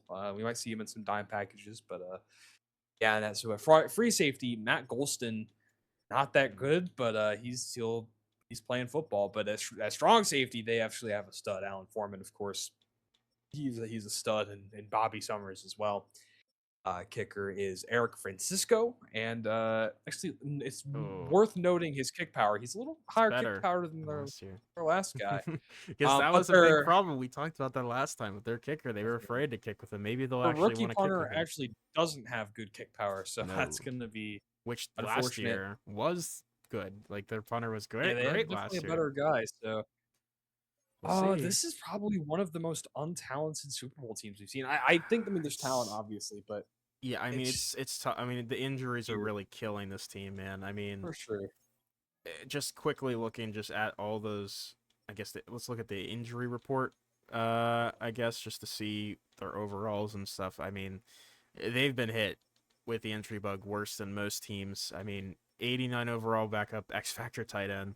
Shaden Cooper's an 87 running back. You got Nate Haynes and Rashawn Weber, both solid depth receivers. You got free safety 86 overall, right guard 86 overall, depth guard 74, 79 center. You got their Mike linebacker who's 80. Right tackle's a 72. Left tackle 92. That's the biggest one. Jesus. And then another depth running back, the DJ Walden, the rookie 76. They're fullback, and then another depth left guard. So it's just, I mean, there's at least 5 starters, 6 starters maybe, and then some really good depth players here. It's brutal. They got hit hard. I mean, it's kind of reminiscent of your Giants in that Super Bowl. Yeah. Right? It did have quite a few injuries. Yeah. It did, but it was too much to overcome. But that one was close still. We'll see. I mean, that pass obviously rush, the Panthers Jags was close as well, but it was, different kind of close. Yeah. But yeah, I mean this Chargers pass rush versus that beat up line is going to be definitely something we need to keep an eye on because they're going to need to really utilize the short game and the try to get the ball out quick. It's gonna be interesting to witness, and that Panthers defense is gonna have to come up huge. But they have the defense, they have the players. Let's run the Navies. You Hell sure they yeah. do the Navies versus the? Uh, I mean, the Panthers kind of have a. I mean, I guess I feel like for them we have to do the all white. Yeah, yeah, let's do the all whites. all white versus. Do we want to? I mean, we could do the navy. What's the alternate? Ugh, We could also do like the classics, like more like the older. Don't they have like older navies as well? Yeah, they have. I mean, there's the color rush, which is like darker. I'm okay with the regular navies. I think. Oh, that's not it. Yeah, we do that. Yeah, let's do it. I think that versus the all white Panthers is nice. So, yeah, I mean, this is Alright. a. I feel like without the injuries, this is a much closer matchup. I do fear For sure. this one could get out of hand, but I mean, hey, the Panthers' defense for the most part still very good. Obviously, cut like their free safety, their Mike linebacker, both hurt, but outside of that, they can fill in the gaps there. I think they'll be fine defensively. Oh, and it's a rain game, the first rainy Super Bowl we've seen. Ooh, That could change rains. things too. That could, and that's gonna really change things. I think that's a fun little condition there. Yeah, because I mean, Will I the don't know. Chargers bring lightning in the rainstorm? We'll see. Or will I the don't know. Panthers claw their way through? Yeah, and I mean, another notable thing, again, on paper, this Chargers run defense shouldn't be as bad as it has been this year, but Eric Neal is the best running back in the league, and in the rain, you're expecting a lot of running. Absolutely. So that could be something to pay attention to. We will see. They didn't run it with him very much at all in last Super Bowl, but maybe they learned from their mistakes. 12-5 Chargers versus the 9-8 Panthers, 1 seed versus 7 seed. Kicks off now, and the Panthers will get the ball to start. Here we go. Start off with the return at the 5-yard line. He's gonna make his way up to the 23 before he's rallied on that one. And here he comes, Alex Gleason. He's faced plenty of criticism, but Absolutely. he's back in the Super Bowl. 28 touchdowns, 10 interceptions this season. Not terrible. Definitely just handling business, doing what he needs to do to get this squad back in place. Of course, we see a very interesting start to come out here. They're gonna hand off to the fullback. Gets himself a gain of 6. Marco Cummings. I believe that. No, It's the actually, rookie it's tight not the end. fullback. They don't have a This is- fullback. He's hurt. I forgot. Yeah, their fucking fullback's injured. I forgot. My bad. It's being Oh. hand off to Neal, and that was a big criticism of their last Super Bowl as well. They didn't give the ball to Eric Neal enough. Right. They utilized him in the pass game, but they really just did not run the ball enough. Here we go at 3rd and 1. I see a QB sneak. I'd also see a handoff to Eric Neal, but he gets mad. Oh, that's close. That's really close. Eric Neal fighting for it. Yeah.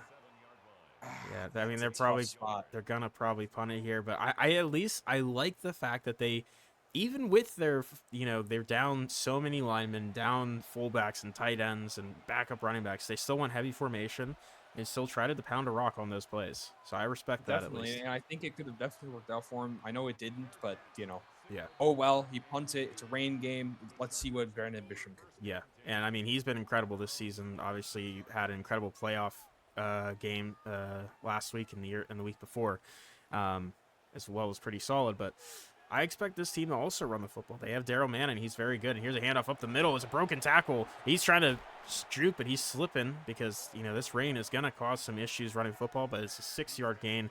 That's something also I wanted to note as well with Gleason. Last Super Bowl, we saw he fumbled it twice, and that could be a problem here today with the rain. Although the rain has disappeared. So maybe it's chilled out a little bit. Here's Manning again on another carry, fighting through for a 2-yard gain. So that's oh, nope, it's just raining sideways. Camera's not picking it up. The rain's, they have some very advanced rain filters, I guess. Yeah, I guess so. But it is still happening, I promise. But 3rd and 2, they're going to go gun here, spreading out a little bit. And they're going to just hand it off again, but it's going to be stood up. I think that is, I can't tell. Was it one of the D tackles? Number 92? What was his name? Anyways, that was a great play. That was 95. That was I don't know. That was a defensive lineman. Great run stop. And this Panthers defensive line is I think the thing that can win them this game, and gonna force the 3 and out here. Absolutely, that was a really good stop. And the Panthers are going to get a little bit of a return, breaking a tackle, and it's buckled. That's Clayton Cobb on the return. Clayton Cobb on the return, indeed.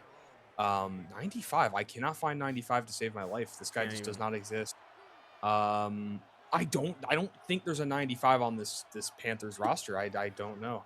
It Be might a have been a different linebacker. number, but Oh no, it's Aaron Donahue. Sorry, the Mike linebacker, oh, Aaron Donahue. there it is. I Okay. was looking at the lineman. All right, sorry, but incompletion to start off. Gleason trying to throw quick. Castaneda is there all over it. It's field position maybe seems like to be an early theme here for these two teams. Motion to the receiver to the right. To be Gleason in the pocket, looking to throw. He's gonna find his. Oh, it was wide open, just overthrown. It's gonna be hard to throw in the rain. But he had an open guy. Has to find a way to get the ball to him. And 3rd and 10, they're going empty. Trusting Gleason, that line is gonna have to try to hold up against that Chargers pass rush, and he's gonna look to throw. The right tackle gets absolutely obliterated, but Gleason's gonna look to throw, and it hits the hand of his receiver, but hard catch to pull in. I mean, I'm glad Gleason didn't take a sack there at least, and that's really important because that right tackle got absolutely obliterated on that rep, and just kind of threw it up for his guy. He didn't pull it in. That's fine. They're gonna punt it right back. Yeah, and I think that's going to be some of the key today is just don't take negative plays. Those sacks killed them last Super Bowl, and if they can avoid that, even if it's a 3 and out, that's better because you can at least flip the field position. They're continuing to push the Chargers back, and if their defense can continue holding up, they'll eventually get some points on the board. But here's going to be I-form handoff up the middle. Manning's just going to burst through for a nice gain, 14 there. And Manning has done actually a really good job so far, just bursting through the line here. This is a really good defensive front, and they have just pretty much just trusted that he's going to get some yardage here, and obviously didn't work fully last drive with no first down, but they've only ran the football here. They got a first down this time. There's a delayed handoff, and he's going to be met immediately. It's the big D tackle, Devion Allen, former Buccaneer, former Super Bowl winner, I believe. Is that a little bit before his time? I can't remember now, but either way, a very good D tackle. Makes a stop, 2nd and 13. It's going to be a pass here. 4-man rush pressure, sack immediately, and guess who? It's Allen again. Big 69. He was going to be a problem in this game for this Chargers offense. I mean, he's just absolute plugger in the run game, and he has pass rushing chops. It's rare you find a nose like that with both pass rush and run stopping upside.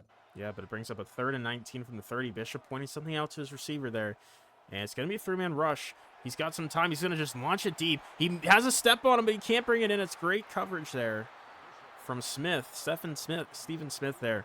With a great pass breakup, and that's going to be a punt. And that sack is going to really be huge there because that pushes them back more to make this punt a little bit less effective and see what Cobb can do. The turn up to around the 40 before they're tackled, and Panthers are winning this field position game.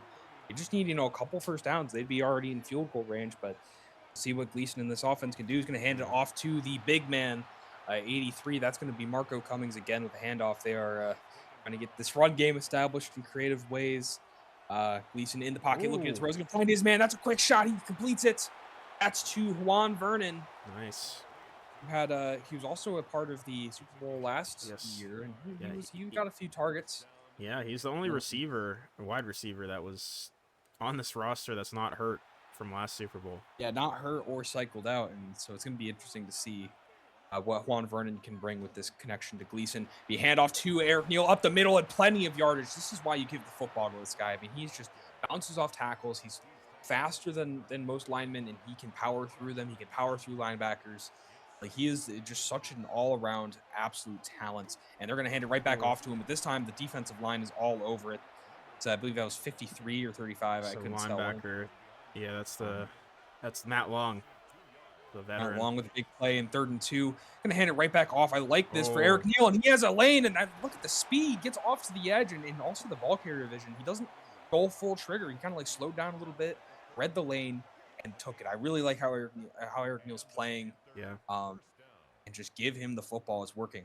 We've already seen more carries for him today than I believe we saw last Super Bowl.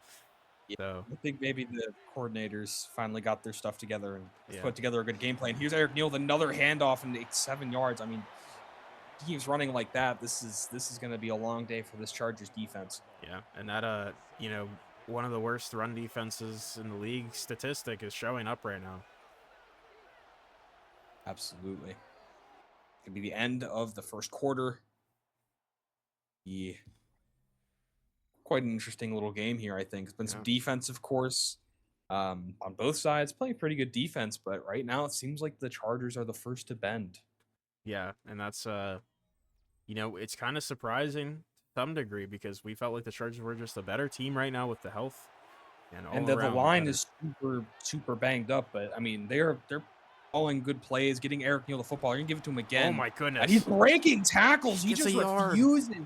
He gets a yard out of that. There were, Wow. I think, 4 defenders on Uh-oh. him, and he's hurt after that. I mean, He's I think hurt, he's but okay, but he'll get back up and he'll fight another day. What an absolute unit. yeah, that's 3rd and insane. 2. He's met in the backfield and refused contact and kept going. I'm gonna hand it Oh, I right love back that off to him. That's call. what you do. Eric Neal breaking, sorry, not breaking, but he knifed through a few of the linebackers and picked up extra yardage for the first down. And just handing it off. It's just this is exactly what they need Yeah. to do. This play Eric Neal's calling getting is so much better than last Super Bowl. definitely, Much he's better. getting hot. You're getting this running back hot, and there's another nice run there for a gain of 5. Kind of fighting through contact. He just fights for extra yards. He's fast. I'm sorry, I'm glucking on him right now, but it's deserved. He This guy deserves is it. Eric Neal's an absolute dog, dumping off underneath, kind of change things up. I like that call. Manny Cabrera with the catch. Ooh. And they're gonna come out in a heavy set here. I like this 3rd and 1. Try to pound the rock. And gonna hand off to the big man, the big ends. He's gonna get through. That's Marco Cummins. Yeah, they're coming all over the place right now. Rookie. He's had to step up big, especially he's normally tight end 3. He's not playing fullback ever. Seems like an interesting I think it's because, of course, with the running back situation that they're getting him involved in the run game. It's super interesting and it's working out well. Here's Eric Neal breaking through for a touchdown. Eric Neal, the best running back in the National Football League, is in the end zone in the Super Bowl. They're putting the crown on him. Deserved. I mean, incredible drive. The play calling just is already better from the entire Super Bowl last time. I know that. I think the rain is also helping them. Absolutely. Say, hey, let's give the running back the football. That was almost blocked, but a little spicy there on the special teams rep, but the PAT is piped. 12 plays, 61 yards. That's a hell of a drive. And already more points from that one drive than the entire Super Bowl last time. And converted more 3rd downs than the Panthers did, I think, last game. Yeah, and I mean, that's what happens when you use your best player on the ground like that. And I mean, this Chargers run defense has shown why they may be one of the worst in the league, which is surprising because on paper they don't think they shouldn't be that bad. I mean, they're a great penetration style line, but when the run game, it's a very different skill set. Absolutely. But here comes Bishop. He's going to try to be cool, calm, and collected here. It's going to be a low snap, but a handoff to Manning, and he's going to get stuffed for a loss of 2, and that's Tevion Allen again. He's been everywhere today. And Manning's a great running back, but I think Allen's going to be the big reason why he does not get going, at least on the interior here. And they're going to have to start trying to maybe go outside a little bit with Manning more. Maybe throw it a bit more. Try maybe pull a guard. Yeah. You got to figure something out. You got to avoid Allen here because he's currently just disrupting the run game. And here's a quick throw, RPO, and that's a big dash down the field. Easton Matthews, his number 1 receiver, 29-yard just gash. I mean, that was a perfect play call, the RPO. They were definitely biting on the run, and just a gash for the speedster. And a great throw from Bishop, just put it right on the money in between all those defenders. And great catch too, because this rain does not make it easier to catch the football. It's gonna be real slick, and gotta really be concentrated on reeling that ball. Gotta have oily hip. Yeah, exactly. And it's gonna be 2 tight end set motioning. It's gonna be a little fake, but it's gonna be a handoff. Daryl Manning right up the gut and gets 9. That's a good call there. And I do think they just need to keep getting their run game going as well, because obviously you don't want your defense to get too gassed, because they're already gassed from that long drive, and you don't want to score too quickly, because then you're going to get your gas defense right back out on the field, and they're going to keep running the football. But here's another motion. Here's a handoff. Oh, my goodness. That is a disgusting hit from number 73, the backup edge 73, rusher. that's Shamar Stewart. Oh, that's not, he's not backup, but Shamar Stewart, the veteran. Big hit on the receiver. Here's another quick throw and first down, and that's big. Oh, stiff arm. Oh, my goodness. Ow. And is that Peterman? Is that his name? The tight end, I believe number 80. Big guy. The big stiff arm. And a big gain as well, as they're in field goal range now, but obviously they want more. 2 tight end set. Daryl Manning in the backfield under center here. It's McPherson in motion. It's actually 3 tight end set, my apologies. And it's going to be a little handoff to Manning. Finding a hole, but slips and gets nothing. Unfortunately, the rain is still, causing some issues with just keeping your footing. Neal has done a better job, obviously, but that's just a happenstance. It's not easy. But here's going to be a handoff to the backup running back, and he's going to fight through for a yard. Number 7 there. And maybe they don't have to run a play here, but we'll see if they do before the 2-minute warning from the 25 on 3rd and 9. Bishop pointing something out. Receivers 3 at the top of the screen. It's going to be a pass here to start. Bishop has time. Throws a dime. Oh, my goodness. What a catch for number 81. And that's going to be the 2-minute warning there. That's a beautiful play. Bishop has, I think Bishop, of course, he has that strong arm, but he's also has a very quick trigger. He does. And the presence in the pocket, too. It looked like he was ready to run, but he set his feet and threw a bomb. And it's going to be Manning fighting. He gets in for the touchdown. Both running backs punching it in for the touchdowns. Tie game, showing his Irish heritage. We didn't get to say that at all last game. Yeah, Irish heritage is on display once again. Oh, and it definitely helps when you have your fullback and all your tight ends, and most of your whole starting line here, even if they're not the best. Absolutely, and no, it's very different drives, of course, to get down the field. But both ending in 7. This is gonna be a fun one here. 7-7 ball game. Panthers do have a chance to get an extra score. Of course, Chargers get the ball, so you kind of want to maybe get some points here. Yeah. For giving LA another chance to make a drive. So I think that's what Carolina will be looking to do. Yeah, very true, very true. They really want some points here. Really do. He's going to be a return, getting past the 25 just about, and it's actually going to be stopped there as the special teamers wrangle him in. Eric Neal having a great day, 4.1 a carry, 41 yards on 10 attempts, and a touchdown. He's just a stud. I don't think there's anything wrong with going back to him even now. Of course, you want to watch your clock. Have time. This guy's been an absolute stud today. But they are going to pass it, and they're going to give it to Scream. Yeah, absolutely amazing play call as Eric Neal gets his way up for a gain of 7, and they would have probably liked to get out of bounds there, but they're going to no huddle. Yeah. Right back on the ball. They have the whole playbook open to them. Let's see what they do. Gleason in the shotgun. He's going to step up and just decide to throw it. And oh my goodness, what a catch!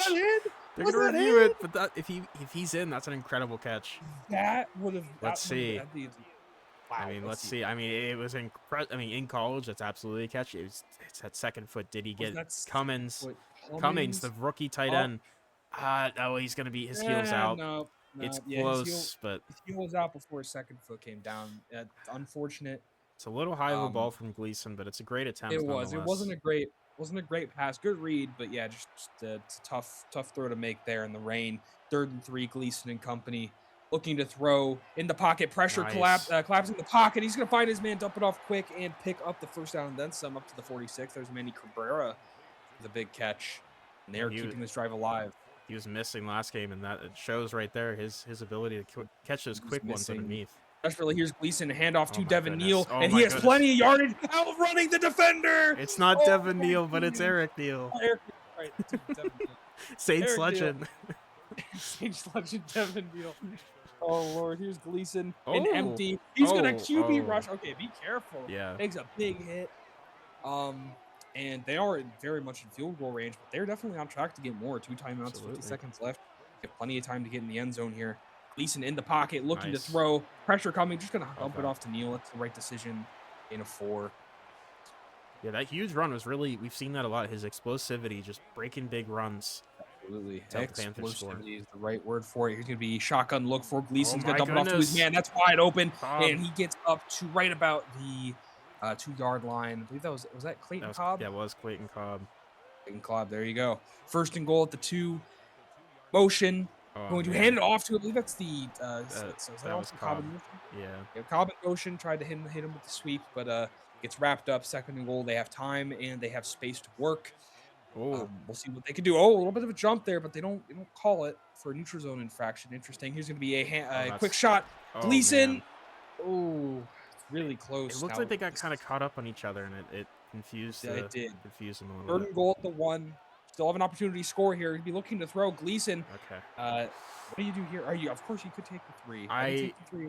Great choice, but I think 4th and so. 1. Oh, Oh, they're I don't going hate for it. it. I don't Gleason hate it. is not going to be passive. I don't hate it either. I think this is certainly a decision. Gleason's going to hand it off to Neal, and no, Eric Neal I can't don't get it.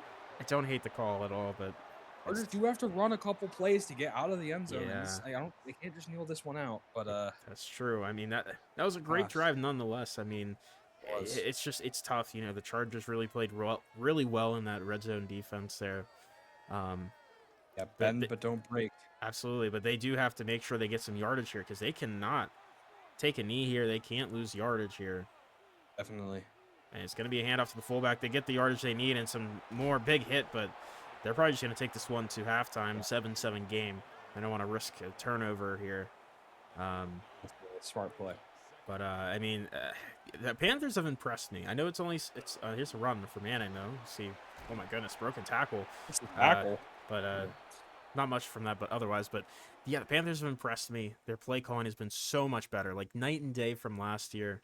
And, you know, using Neal has been excellent. Obviously, having the upgraded receiver room from the last Super Bowl with Cabrera healthy, bringing in Clayton Cobb, even all the injuries, they've impressed me. They've just played really strong football, and obviously, it is tough They've that already put up more points than they did last time, and I think it's showing. Yeah, Offense is humming, but Brandon Neal. Bishop and this Chargers team as well doing a very good job. They are. They're playing well. It's just the Panthers have held the ball for longer, and that's really what it comes down to. But Bishop's going to have the chance to see if he can set the tone here for this half. Yeah, it's unfortunate they couldn't get points because that would have definitely been big. So the Chargers can definitely take a lead here. Absolutely. With this first drive from Brandon Bishop.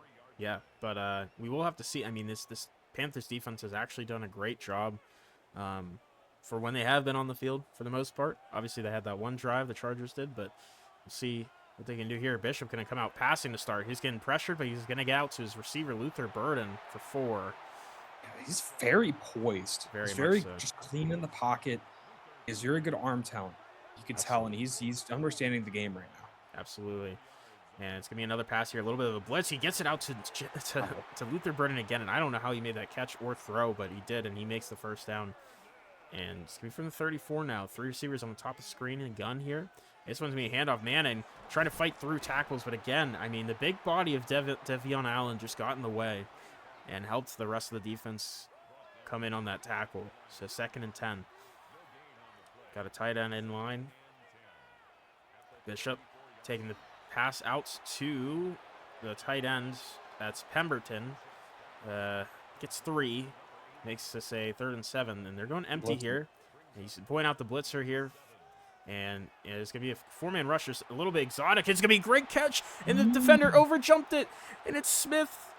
He's going to take it to the end zone. No, he's just shy. To the 2.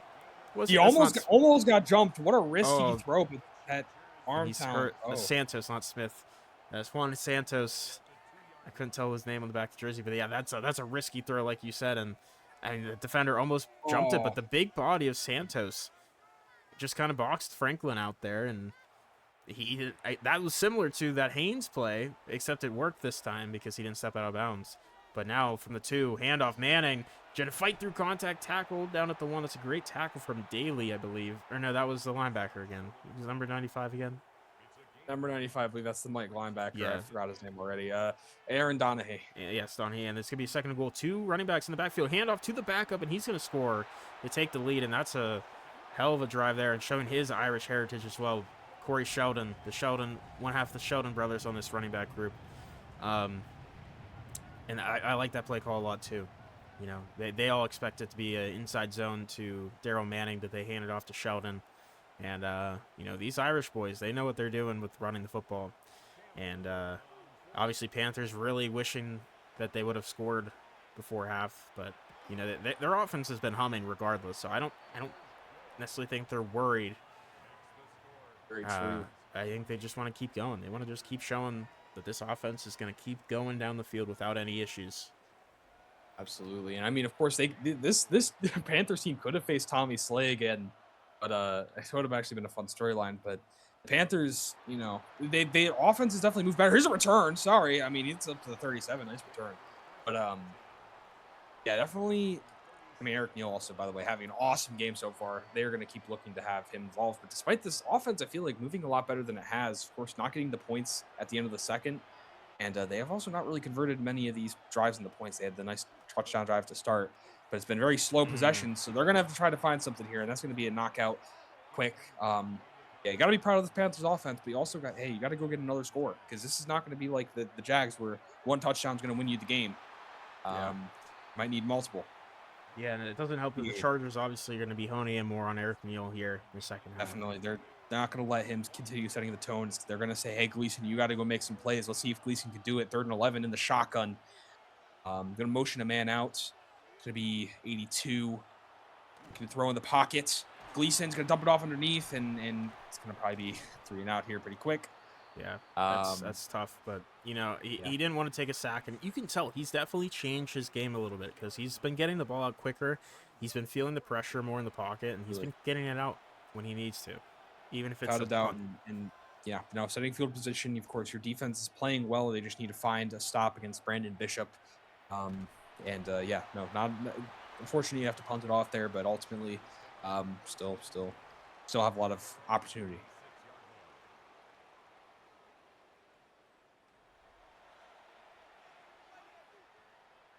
Cam, are you here? Yeah, I was. Oh, sorry, I forgot it was me. Yes, sorry. I was getting some Scheffner news, and here's Daryl Manning just fighting through contact to the 30. I just saw that Tommy Salami is going to be coaching, or actually going to be a GM in the UFL, apparently. Just saw that text, actually, from Scheffner. So, it's a fun little story for Tommy Salami. Obviously retired from his coaching position here in the NFL, but Bishop, going to pass here with a blitz, and he's going to get it out, but incomplete. That's a great play from the linebacker, number 53. And it's going to be a 2 tight end set here on 2nd down. And 38, and this one to pass again. It's a quick one underneath. And that one gets to the 46. It's going to be a 3rd and 2. And they're going really heavy set here. The fullback and the full house kind of situation here. Handoff, Manning finding the 1st down, and that's a huge pickup there because that drive was looking a little bit worse for wear.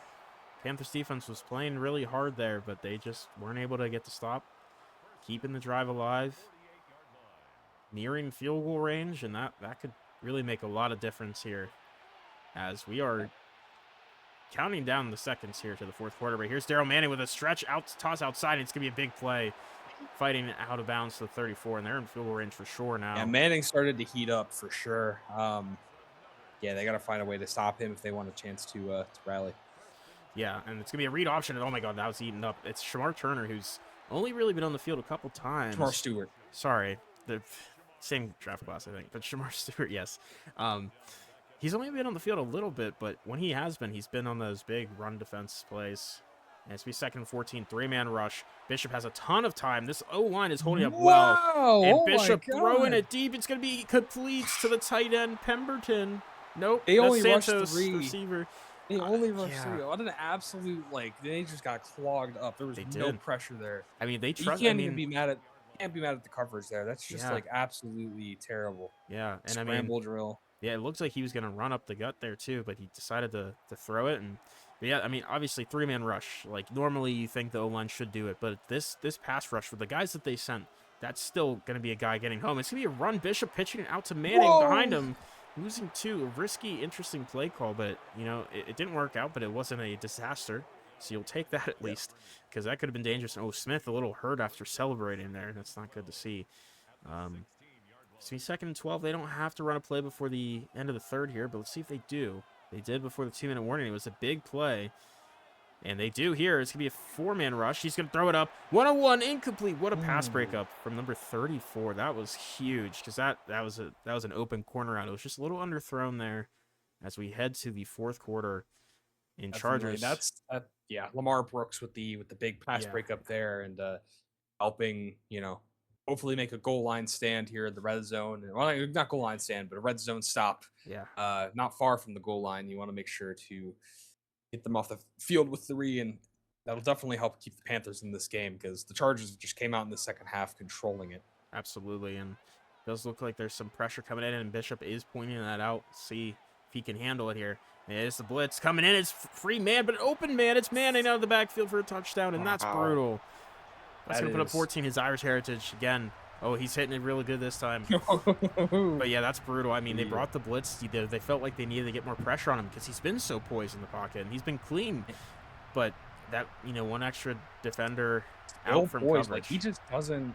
He is not phased by but he also feels pressure very well. Like, he doesn't hold on to the ball too long. Like we saw Gleason last Super Bowl had that issue, and he did a better job this Super Bowl, of course. But Bishop is just also delivering absolute lasers, and they're scheming up some great plays. Their weapons are getting open, and he's finding them.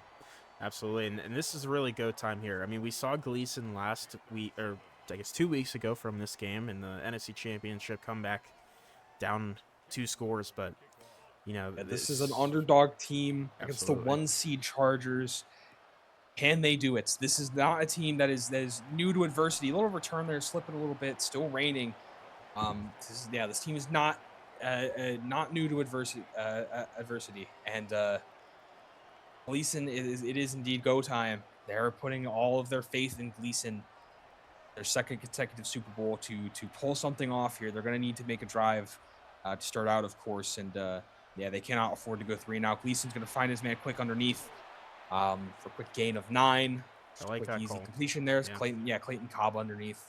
Getting your quick guys underneath. They have a lot of speed in this receiver room, so they could definitely afford it. And this is going to be a handoff to Eric Neal. Is going to get himself a solid little gain there, up to the 42. You still have time to do that. Indeed, you don't need to abandon the run game. You want to stick to what works and make sure that they respect the run game to open up the pass. And you give Eric Neal these opportunities because he can also, any moment, he could break off a big run.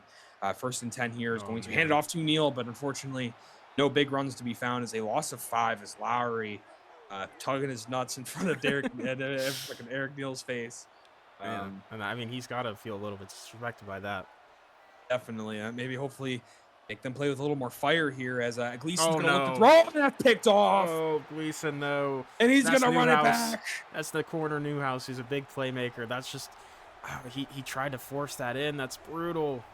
He didn't want to just be passive. He didn't want to lose his team the game by doing nothing, and he tries to force it, and it just, is probably the end of the Super Bowl. That's brutal. I mean, he was right there. He forced that. He was just so laser focused on Cobb on the drag, and that's brutal. I mean, like unless you said, they force turnover here. I mean, this is Chargers offense has been. They've been moving really well, and now just the 16 with 7 minutes left. I mean, even if they don't run a lot of clock out, they're gonna make this potentially a 3-score game here. Quick throw underneath. It is how Bishop's been playing. He just has refused to make mistakes. He has made he's made tight throws and of course risky throws, but he's made them. He's kept the ball clean. Oh, it's gonna be a run for Bishop. He has space. Bishop slides, and there's a penalty on the Chargers. It's a huge penalty to get for the Panthers. They got bailed out there because that was all sorts of action there for Brandon Bishop. Yeah, that's going to change things here. That could set them up for a better spot here. It's a broken tackle. Manning, he's been so good today. I know we've hyped up Eric Neal, and deservedly so, but, I mean, Manning's been really showing why he is one of the best as well. He has played exceptional today. But going empty on 3rd and 6, under 6 minutes to go. Bishop getting pressured, rolling out, going to take it himself. He's stumbling with the speed, and he's going to get the first down. Incredible. I mean, even through the rain, he stumbled. Looked like he maybe was going to get caught there. And we've seen quarterbacks before fumble it while trying to run from a defender from behind, and they knock it out, but he holds on to it and continues with the first down. And this drive continuing. Going to be under 5 minutes here in a minute. It's going to be a quick run, but great tackle, Gomez. But, I mean, this Panthers defense, clearly they're looking a little, upset. They can feel the time rushing away. Like, they need to make a play now. Here's a pass. It's going to be an open man. He just hits him right in stride. That's just a beautiful throw. There's 2 men technically supposed to be on him, but they just weren't expecting the pass, the quick out route. And, I mean, that's a perfect ball in the rain. Air on it. Yeah, in the rain, perfect air ball as the, the space was running out to make that throw. It's beautiful. And Bishop should be Super Bowl MVP. He has taken over the game and has just destroyed the Panthers' dreams here, and then Panthers are likely looking at their 5th Super Bowl loss, their 5th appearance, and their It's brutal. lack, so 0 wins, and the second one for Gleason losing the Super Bowl, and they only put up 7 points. I mean, I know we were feeling good about this Panthers offense, but they've just not converted drives, and Yeah. especially with how clock heavy this game has been, you need to convert drives. They haven't done it. Of course, we were saying, punting is, it's a good thing if you could punt and it's a defensive heavy game. This wasn't a defensive heavy game. Chargers took over, started scoring, and they just couldn't keep up. They couldn't keep scoring. 7 points may have won them the last Super Bowl, but 7 points is not going to win them this Super Bowl. No, but I mean, we'll see. There's still time here. Gleason really just has Riz, to yeah, this would be probably the pull his greatest pants up. comeback of all time. 4 minutes to go, 21-point comeback. We'll see. Crazy things happen in the NFL. This is the National Football League. Gleason's going to dump it off as he's on the run. I see probably a no huddle here. Yeah.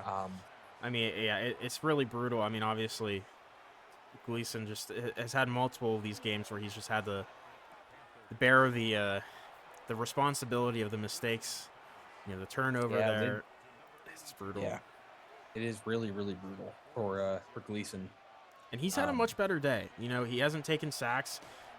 Obviously that pick was a really bad throw, but he's been pretty sharp with where he wants to go and making at least decisions that won't hurt the team, except for that one pick. But yeah, obviously it's not enough.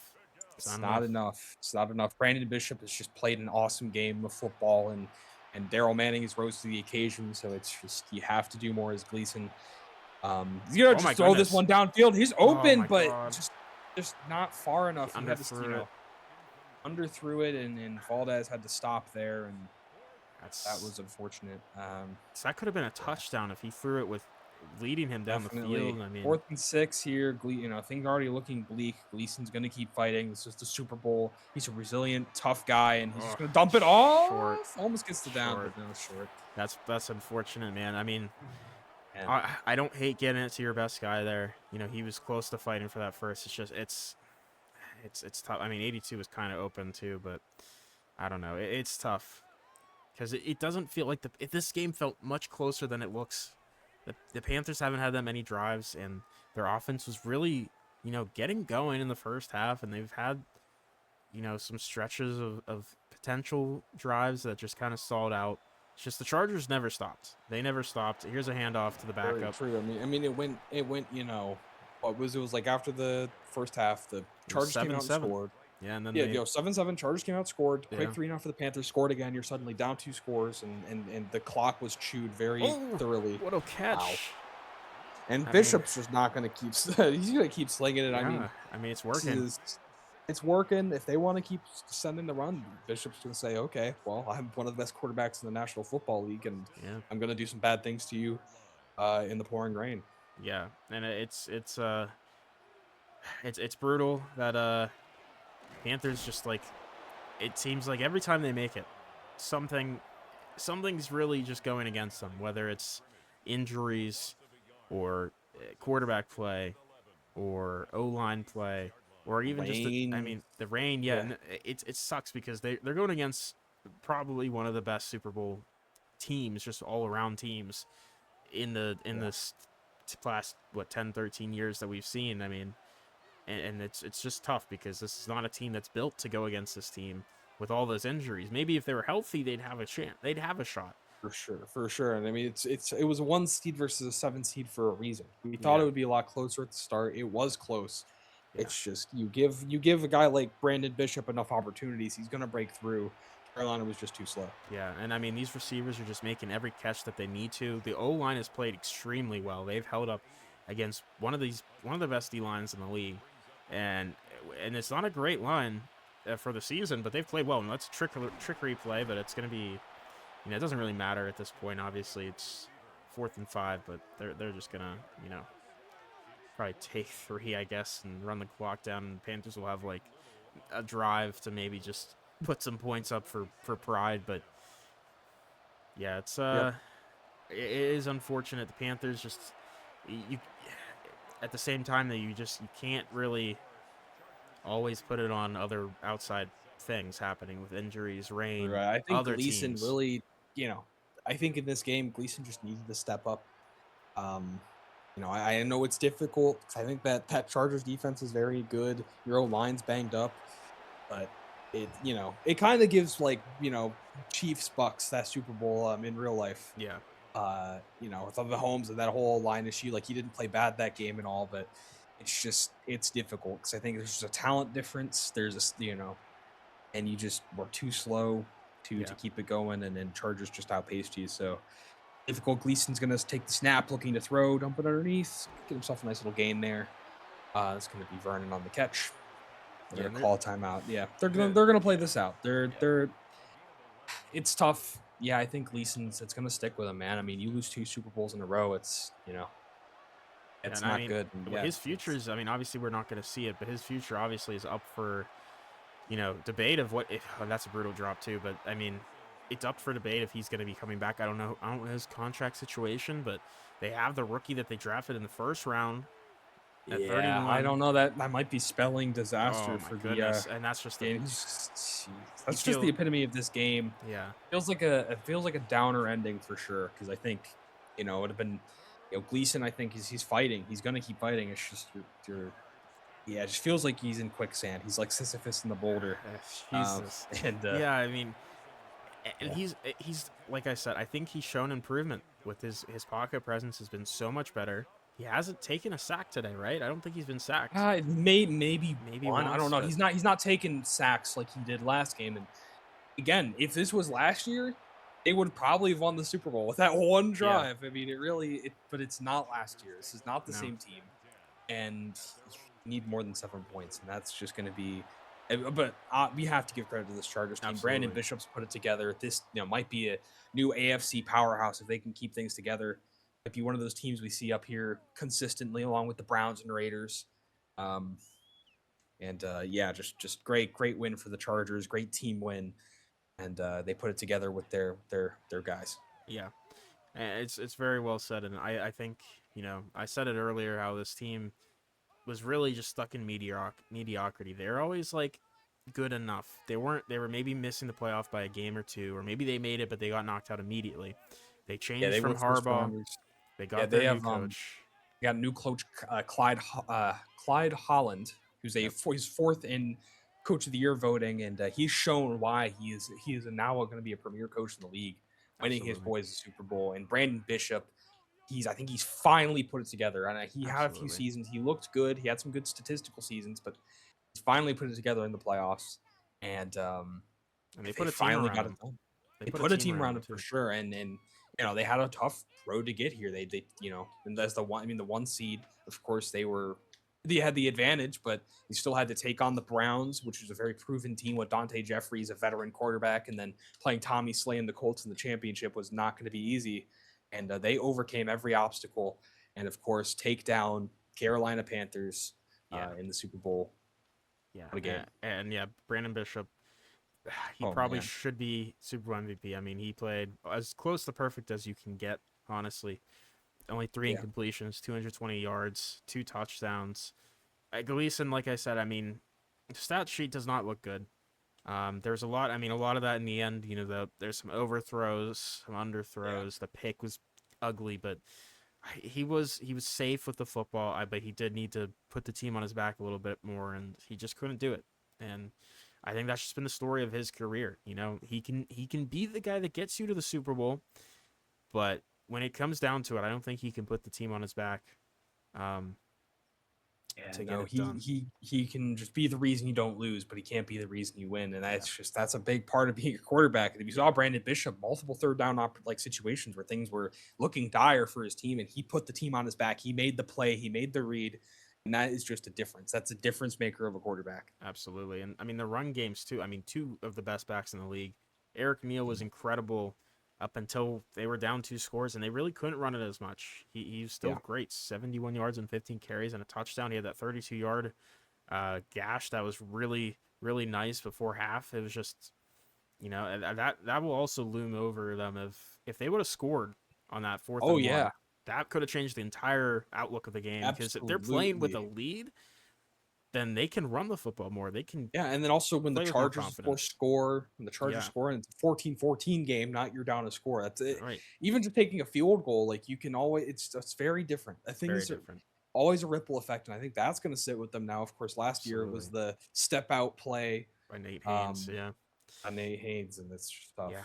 But obviously Manning, I mean, he's probably if he doesn't get it, if Bishop doesn't get it somehow, it's gonna be Manning Oh yeah, because Manning also had a receiving touchdown, he right? did. Yeah, Yeah, he had 73 yards on the ground, 4.2 yards per carry, he 5 broken definitely, tackles.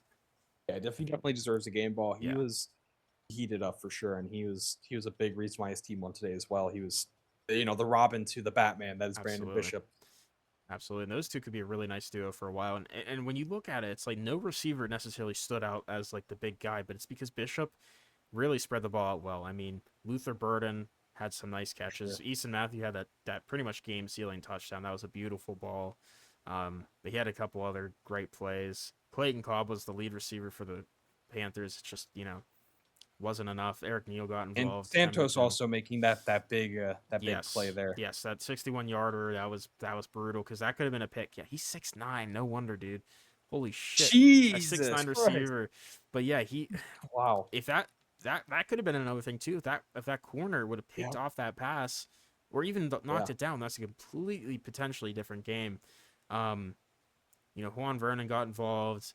Cabrera really didn't get as involved as I thought they would get him, and that's probably another issue is that they struggle to get their better players in the game. They got Neil more involved, Especially in the receiving game, like but the tight end. yeah, I think Valdez had definitely one catch. beyond that. Yeah, Yeah, he Valdez, he he's did he's their drop it highest twice, overall, but really. He did, but it's just I don't know. You gotta. It's hard in the rain. It's hard in yeah, the rain, but it's possible. As yeah, Brandon Bishop has shown, it's possible. yes, Gotta and find a way. Manning did get that 16-yard touchdown as well to go up more. And I mean, yeah, also shout out to the Chargers O line, Bobby Wilkins, 5 pancake blocks. I mean, Uh, they dude, played extremely yeah. well. They let up 1 sack, obviously, but that Panthers line played well as well. I mean, I feel like yeah, that was what kind of kept them in that for a good chunk of the game was just the line played really well, and it yeah, was just unfortunately and the Chargers defense stepped up and Gleason couldn't step up to match them or yeah, go past the them. Chargers secondary and the linebackers were definitely all over it, Yeah. and yeah, But for yeah, sure. Sal Gomez, I mean, this is the leader of this defense. We saw him; he was really good last Super Bowl. Unfortunately, they didn't. The 6 points they held the Jags to wasn't enough. But Devion Allen, man, he was really good for the Panthers in that first half. He kind of disappeared in the second because they started throwing it a bunch. Yeah, they And did. And then when they ran the ball, I feel like there was more attention on Davion Allen, more there double was, teams, more steering the run away from him. yeah, And that's just how you do it. That's yeah. how you do it. But he was awesome. And yeah, no sacks on Gleason, and that part of that was the blocking from the Panthers line, but also Gleason's pocket presence because there's a lot of Sure. plays there where I was like, man, there's pressure coming. He's about to get sacked, but he got rid of it. Right. And he would have gotten a Yeah, but sack last time. But it's just, it sucks because you're going against Brandon Bishop, who, yes, when he was about to get sacked, he throws a touchdown or he throws, right. a completion and not just throws it away. I mean, that's just, it's so tough. It's so, so tough. It's very tough. And Tim Newhouse, that pick was, I mean, that was the soul Huge. crusher. Could also be a Super Bowl MVP, really. That was a good just game ender. Yeah, it sucks because it wasn't even like he wasn't even like hidden or anything. He just threw it right to him, and Yeah. Newhouse he's gonna take any advantage of that. He's gonna take advantage of that anytime. But yeah, I mean these two teams, it doesn't. Again, the score doesn't tell the story fully. It felt like both teams actually played pretty well overall. It's just the Panthers' offense was really. I mean, obviously their defense didn't hold up well, but I mean, at the same time, there's only so much you can do whenever your quarterback's not pushing the ball downfield as much as they should. So, but still a very fun game. I still think this is better than a bunch of those early ones. Yeah, it did not feel like a 7:31 No, game. I think things did just not. got out of hand super quickly. They got Yeah. out of hand after, I think, really after that first punt in the for the Panthers when they were down 14-7, and just Yeah. the Chargers didn't look back. Yeah. It was rough.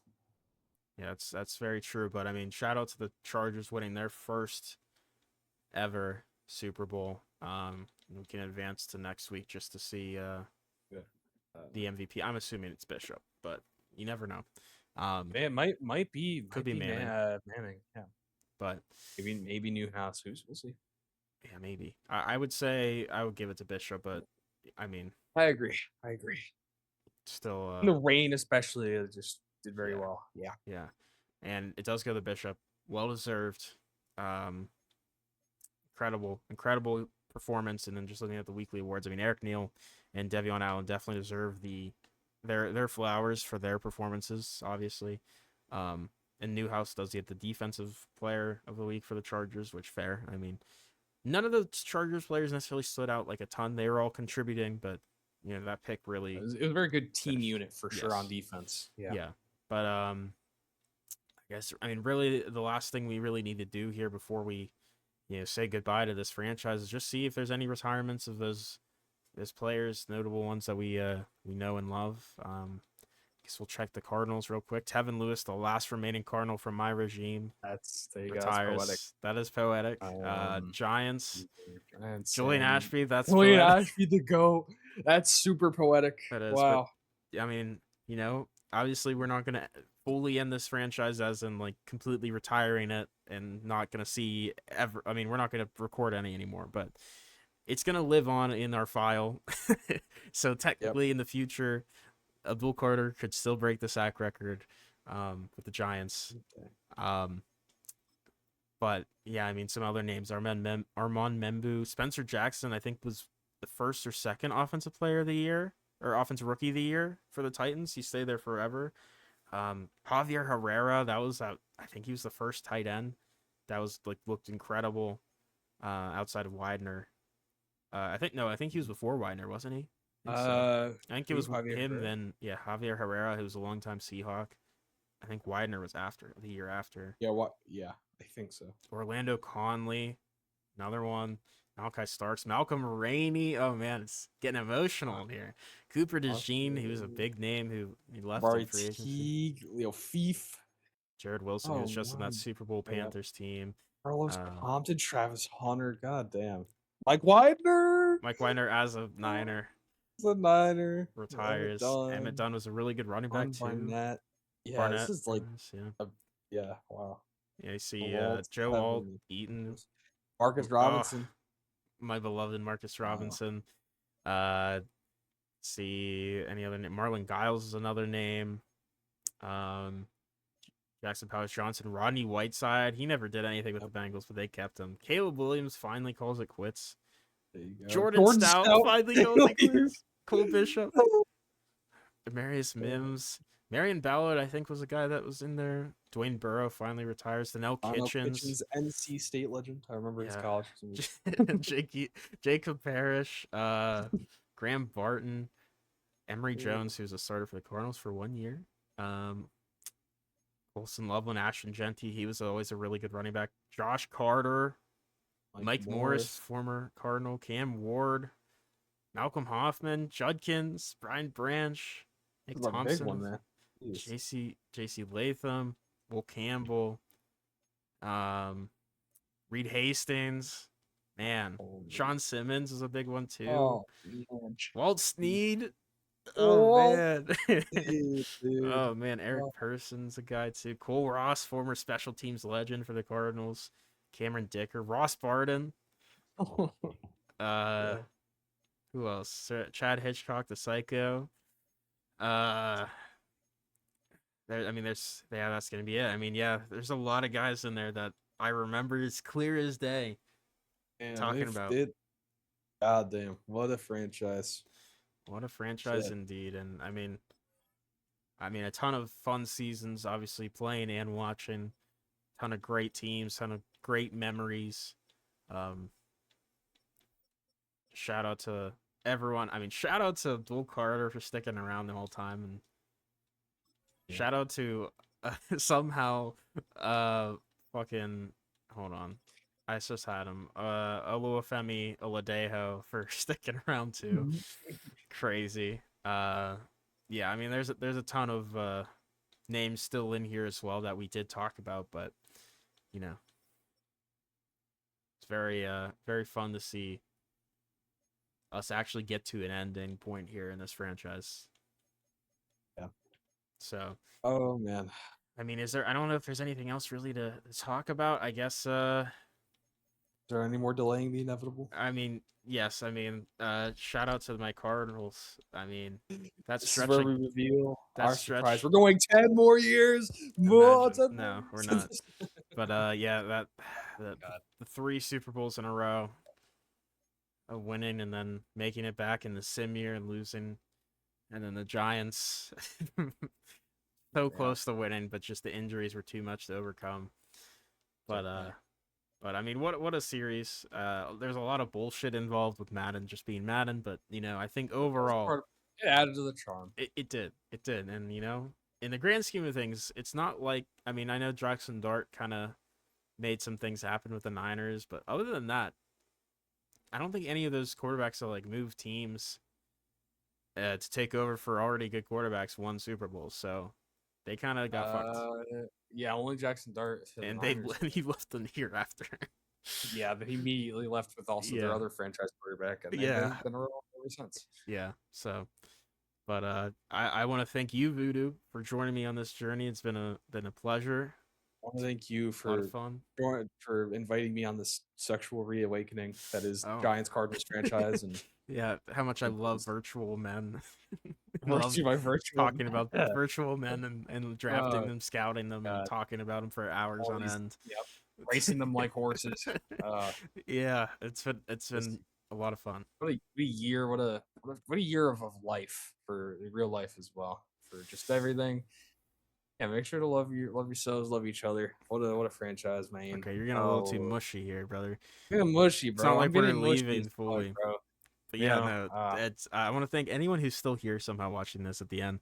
if We, you watch every episode, dude, you're a fucking you're a madman. legend. Like, leave a comment and say, I don't know, fucking crabgrass or some No, no, shit, no, man. no. Congratulations. Say shout out Walt Sneed.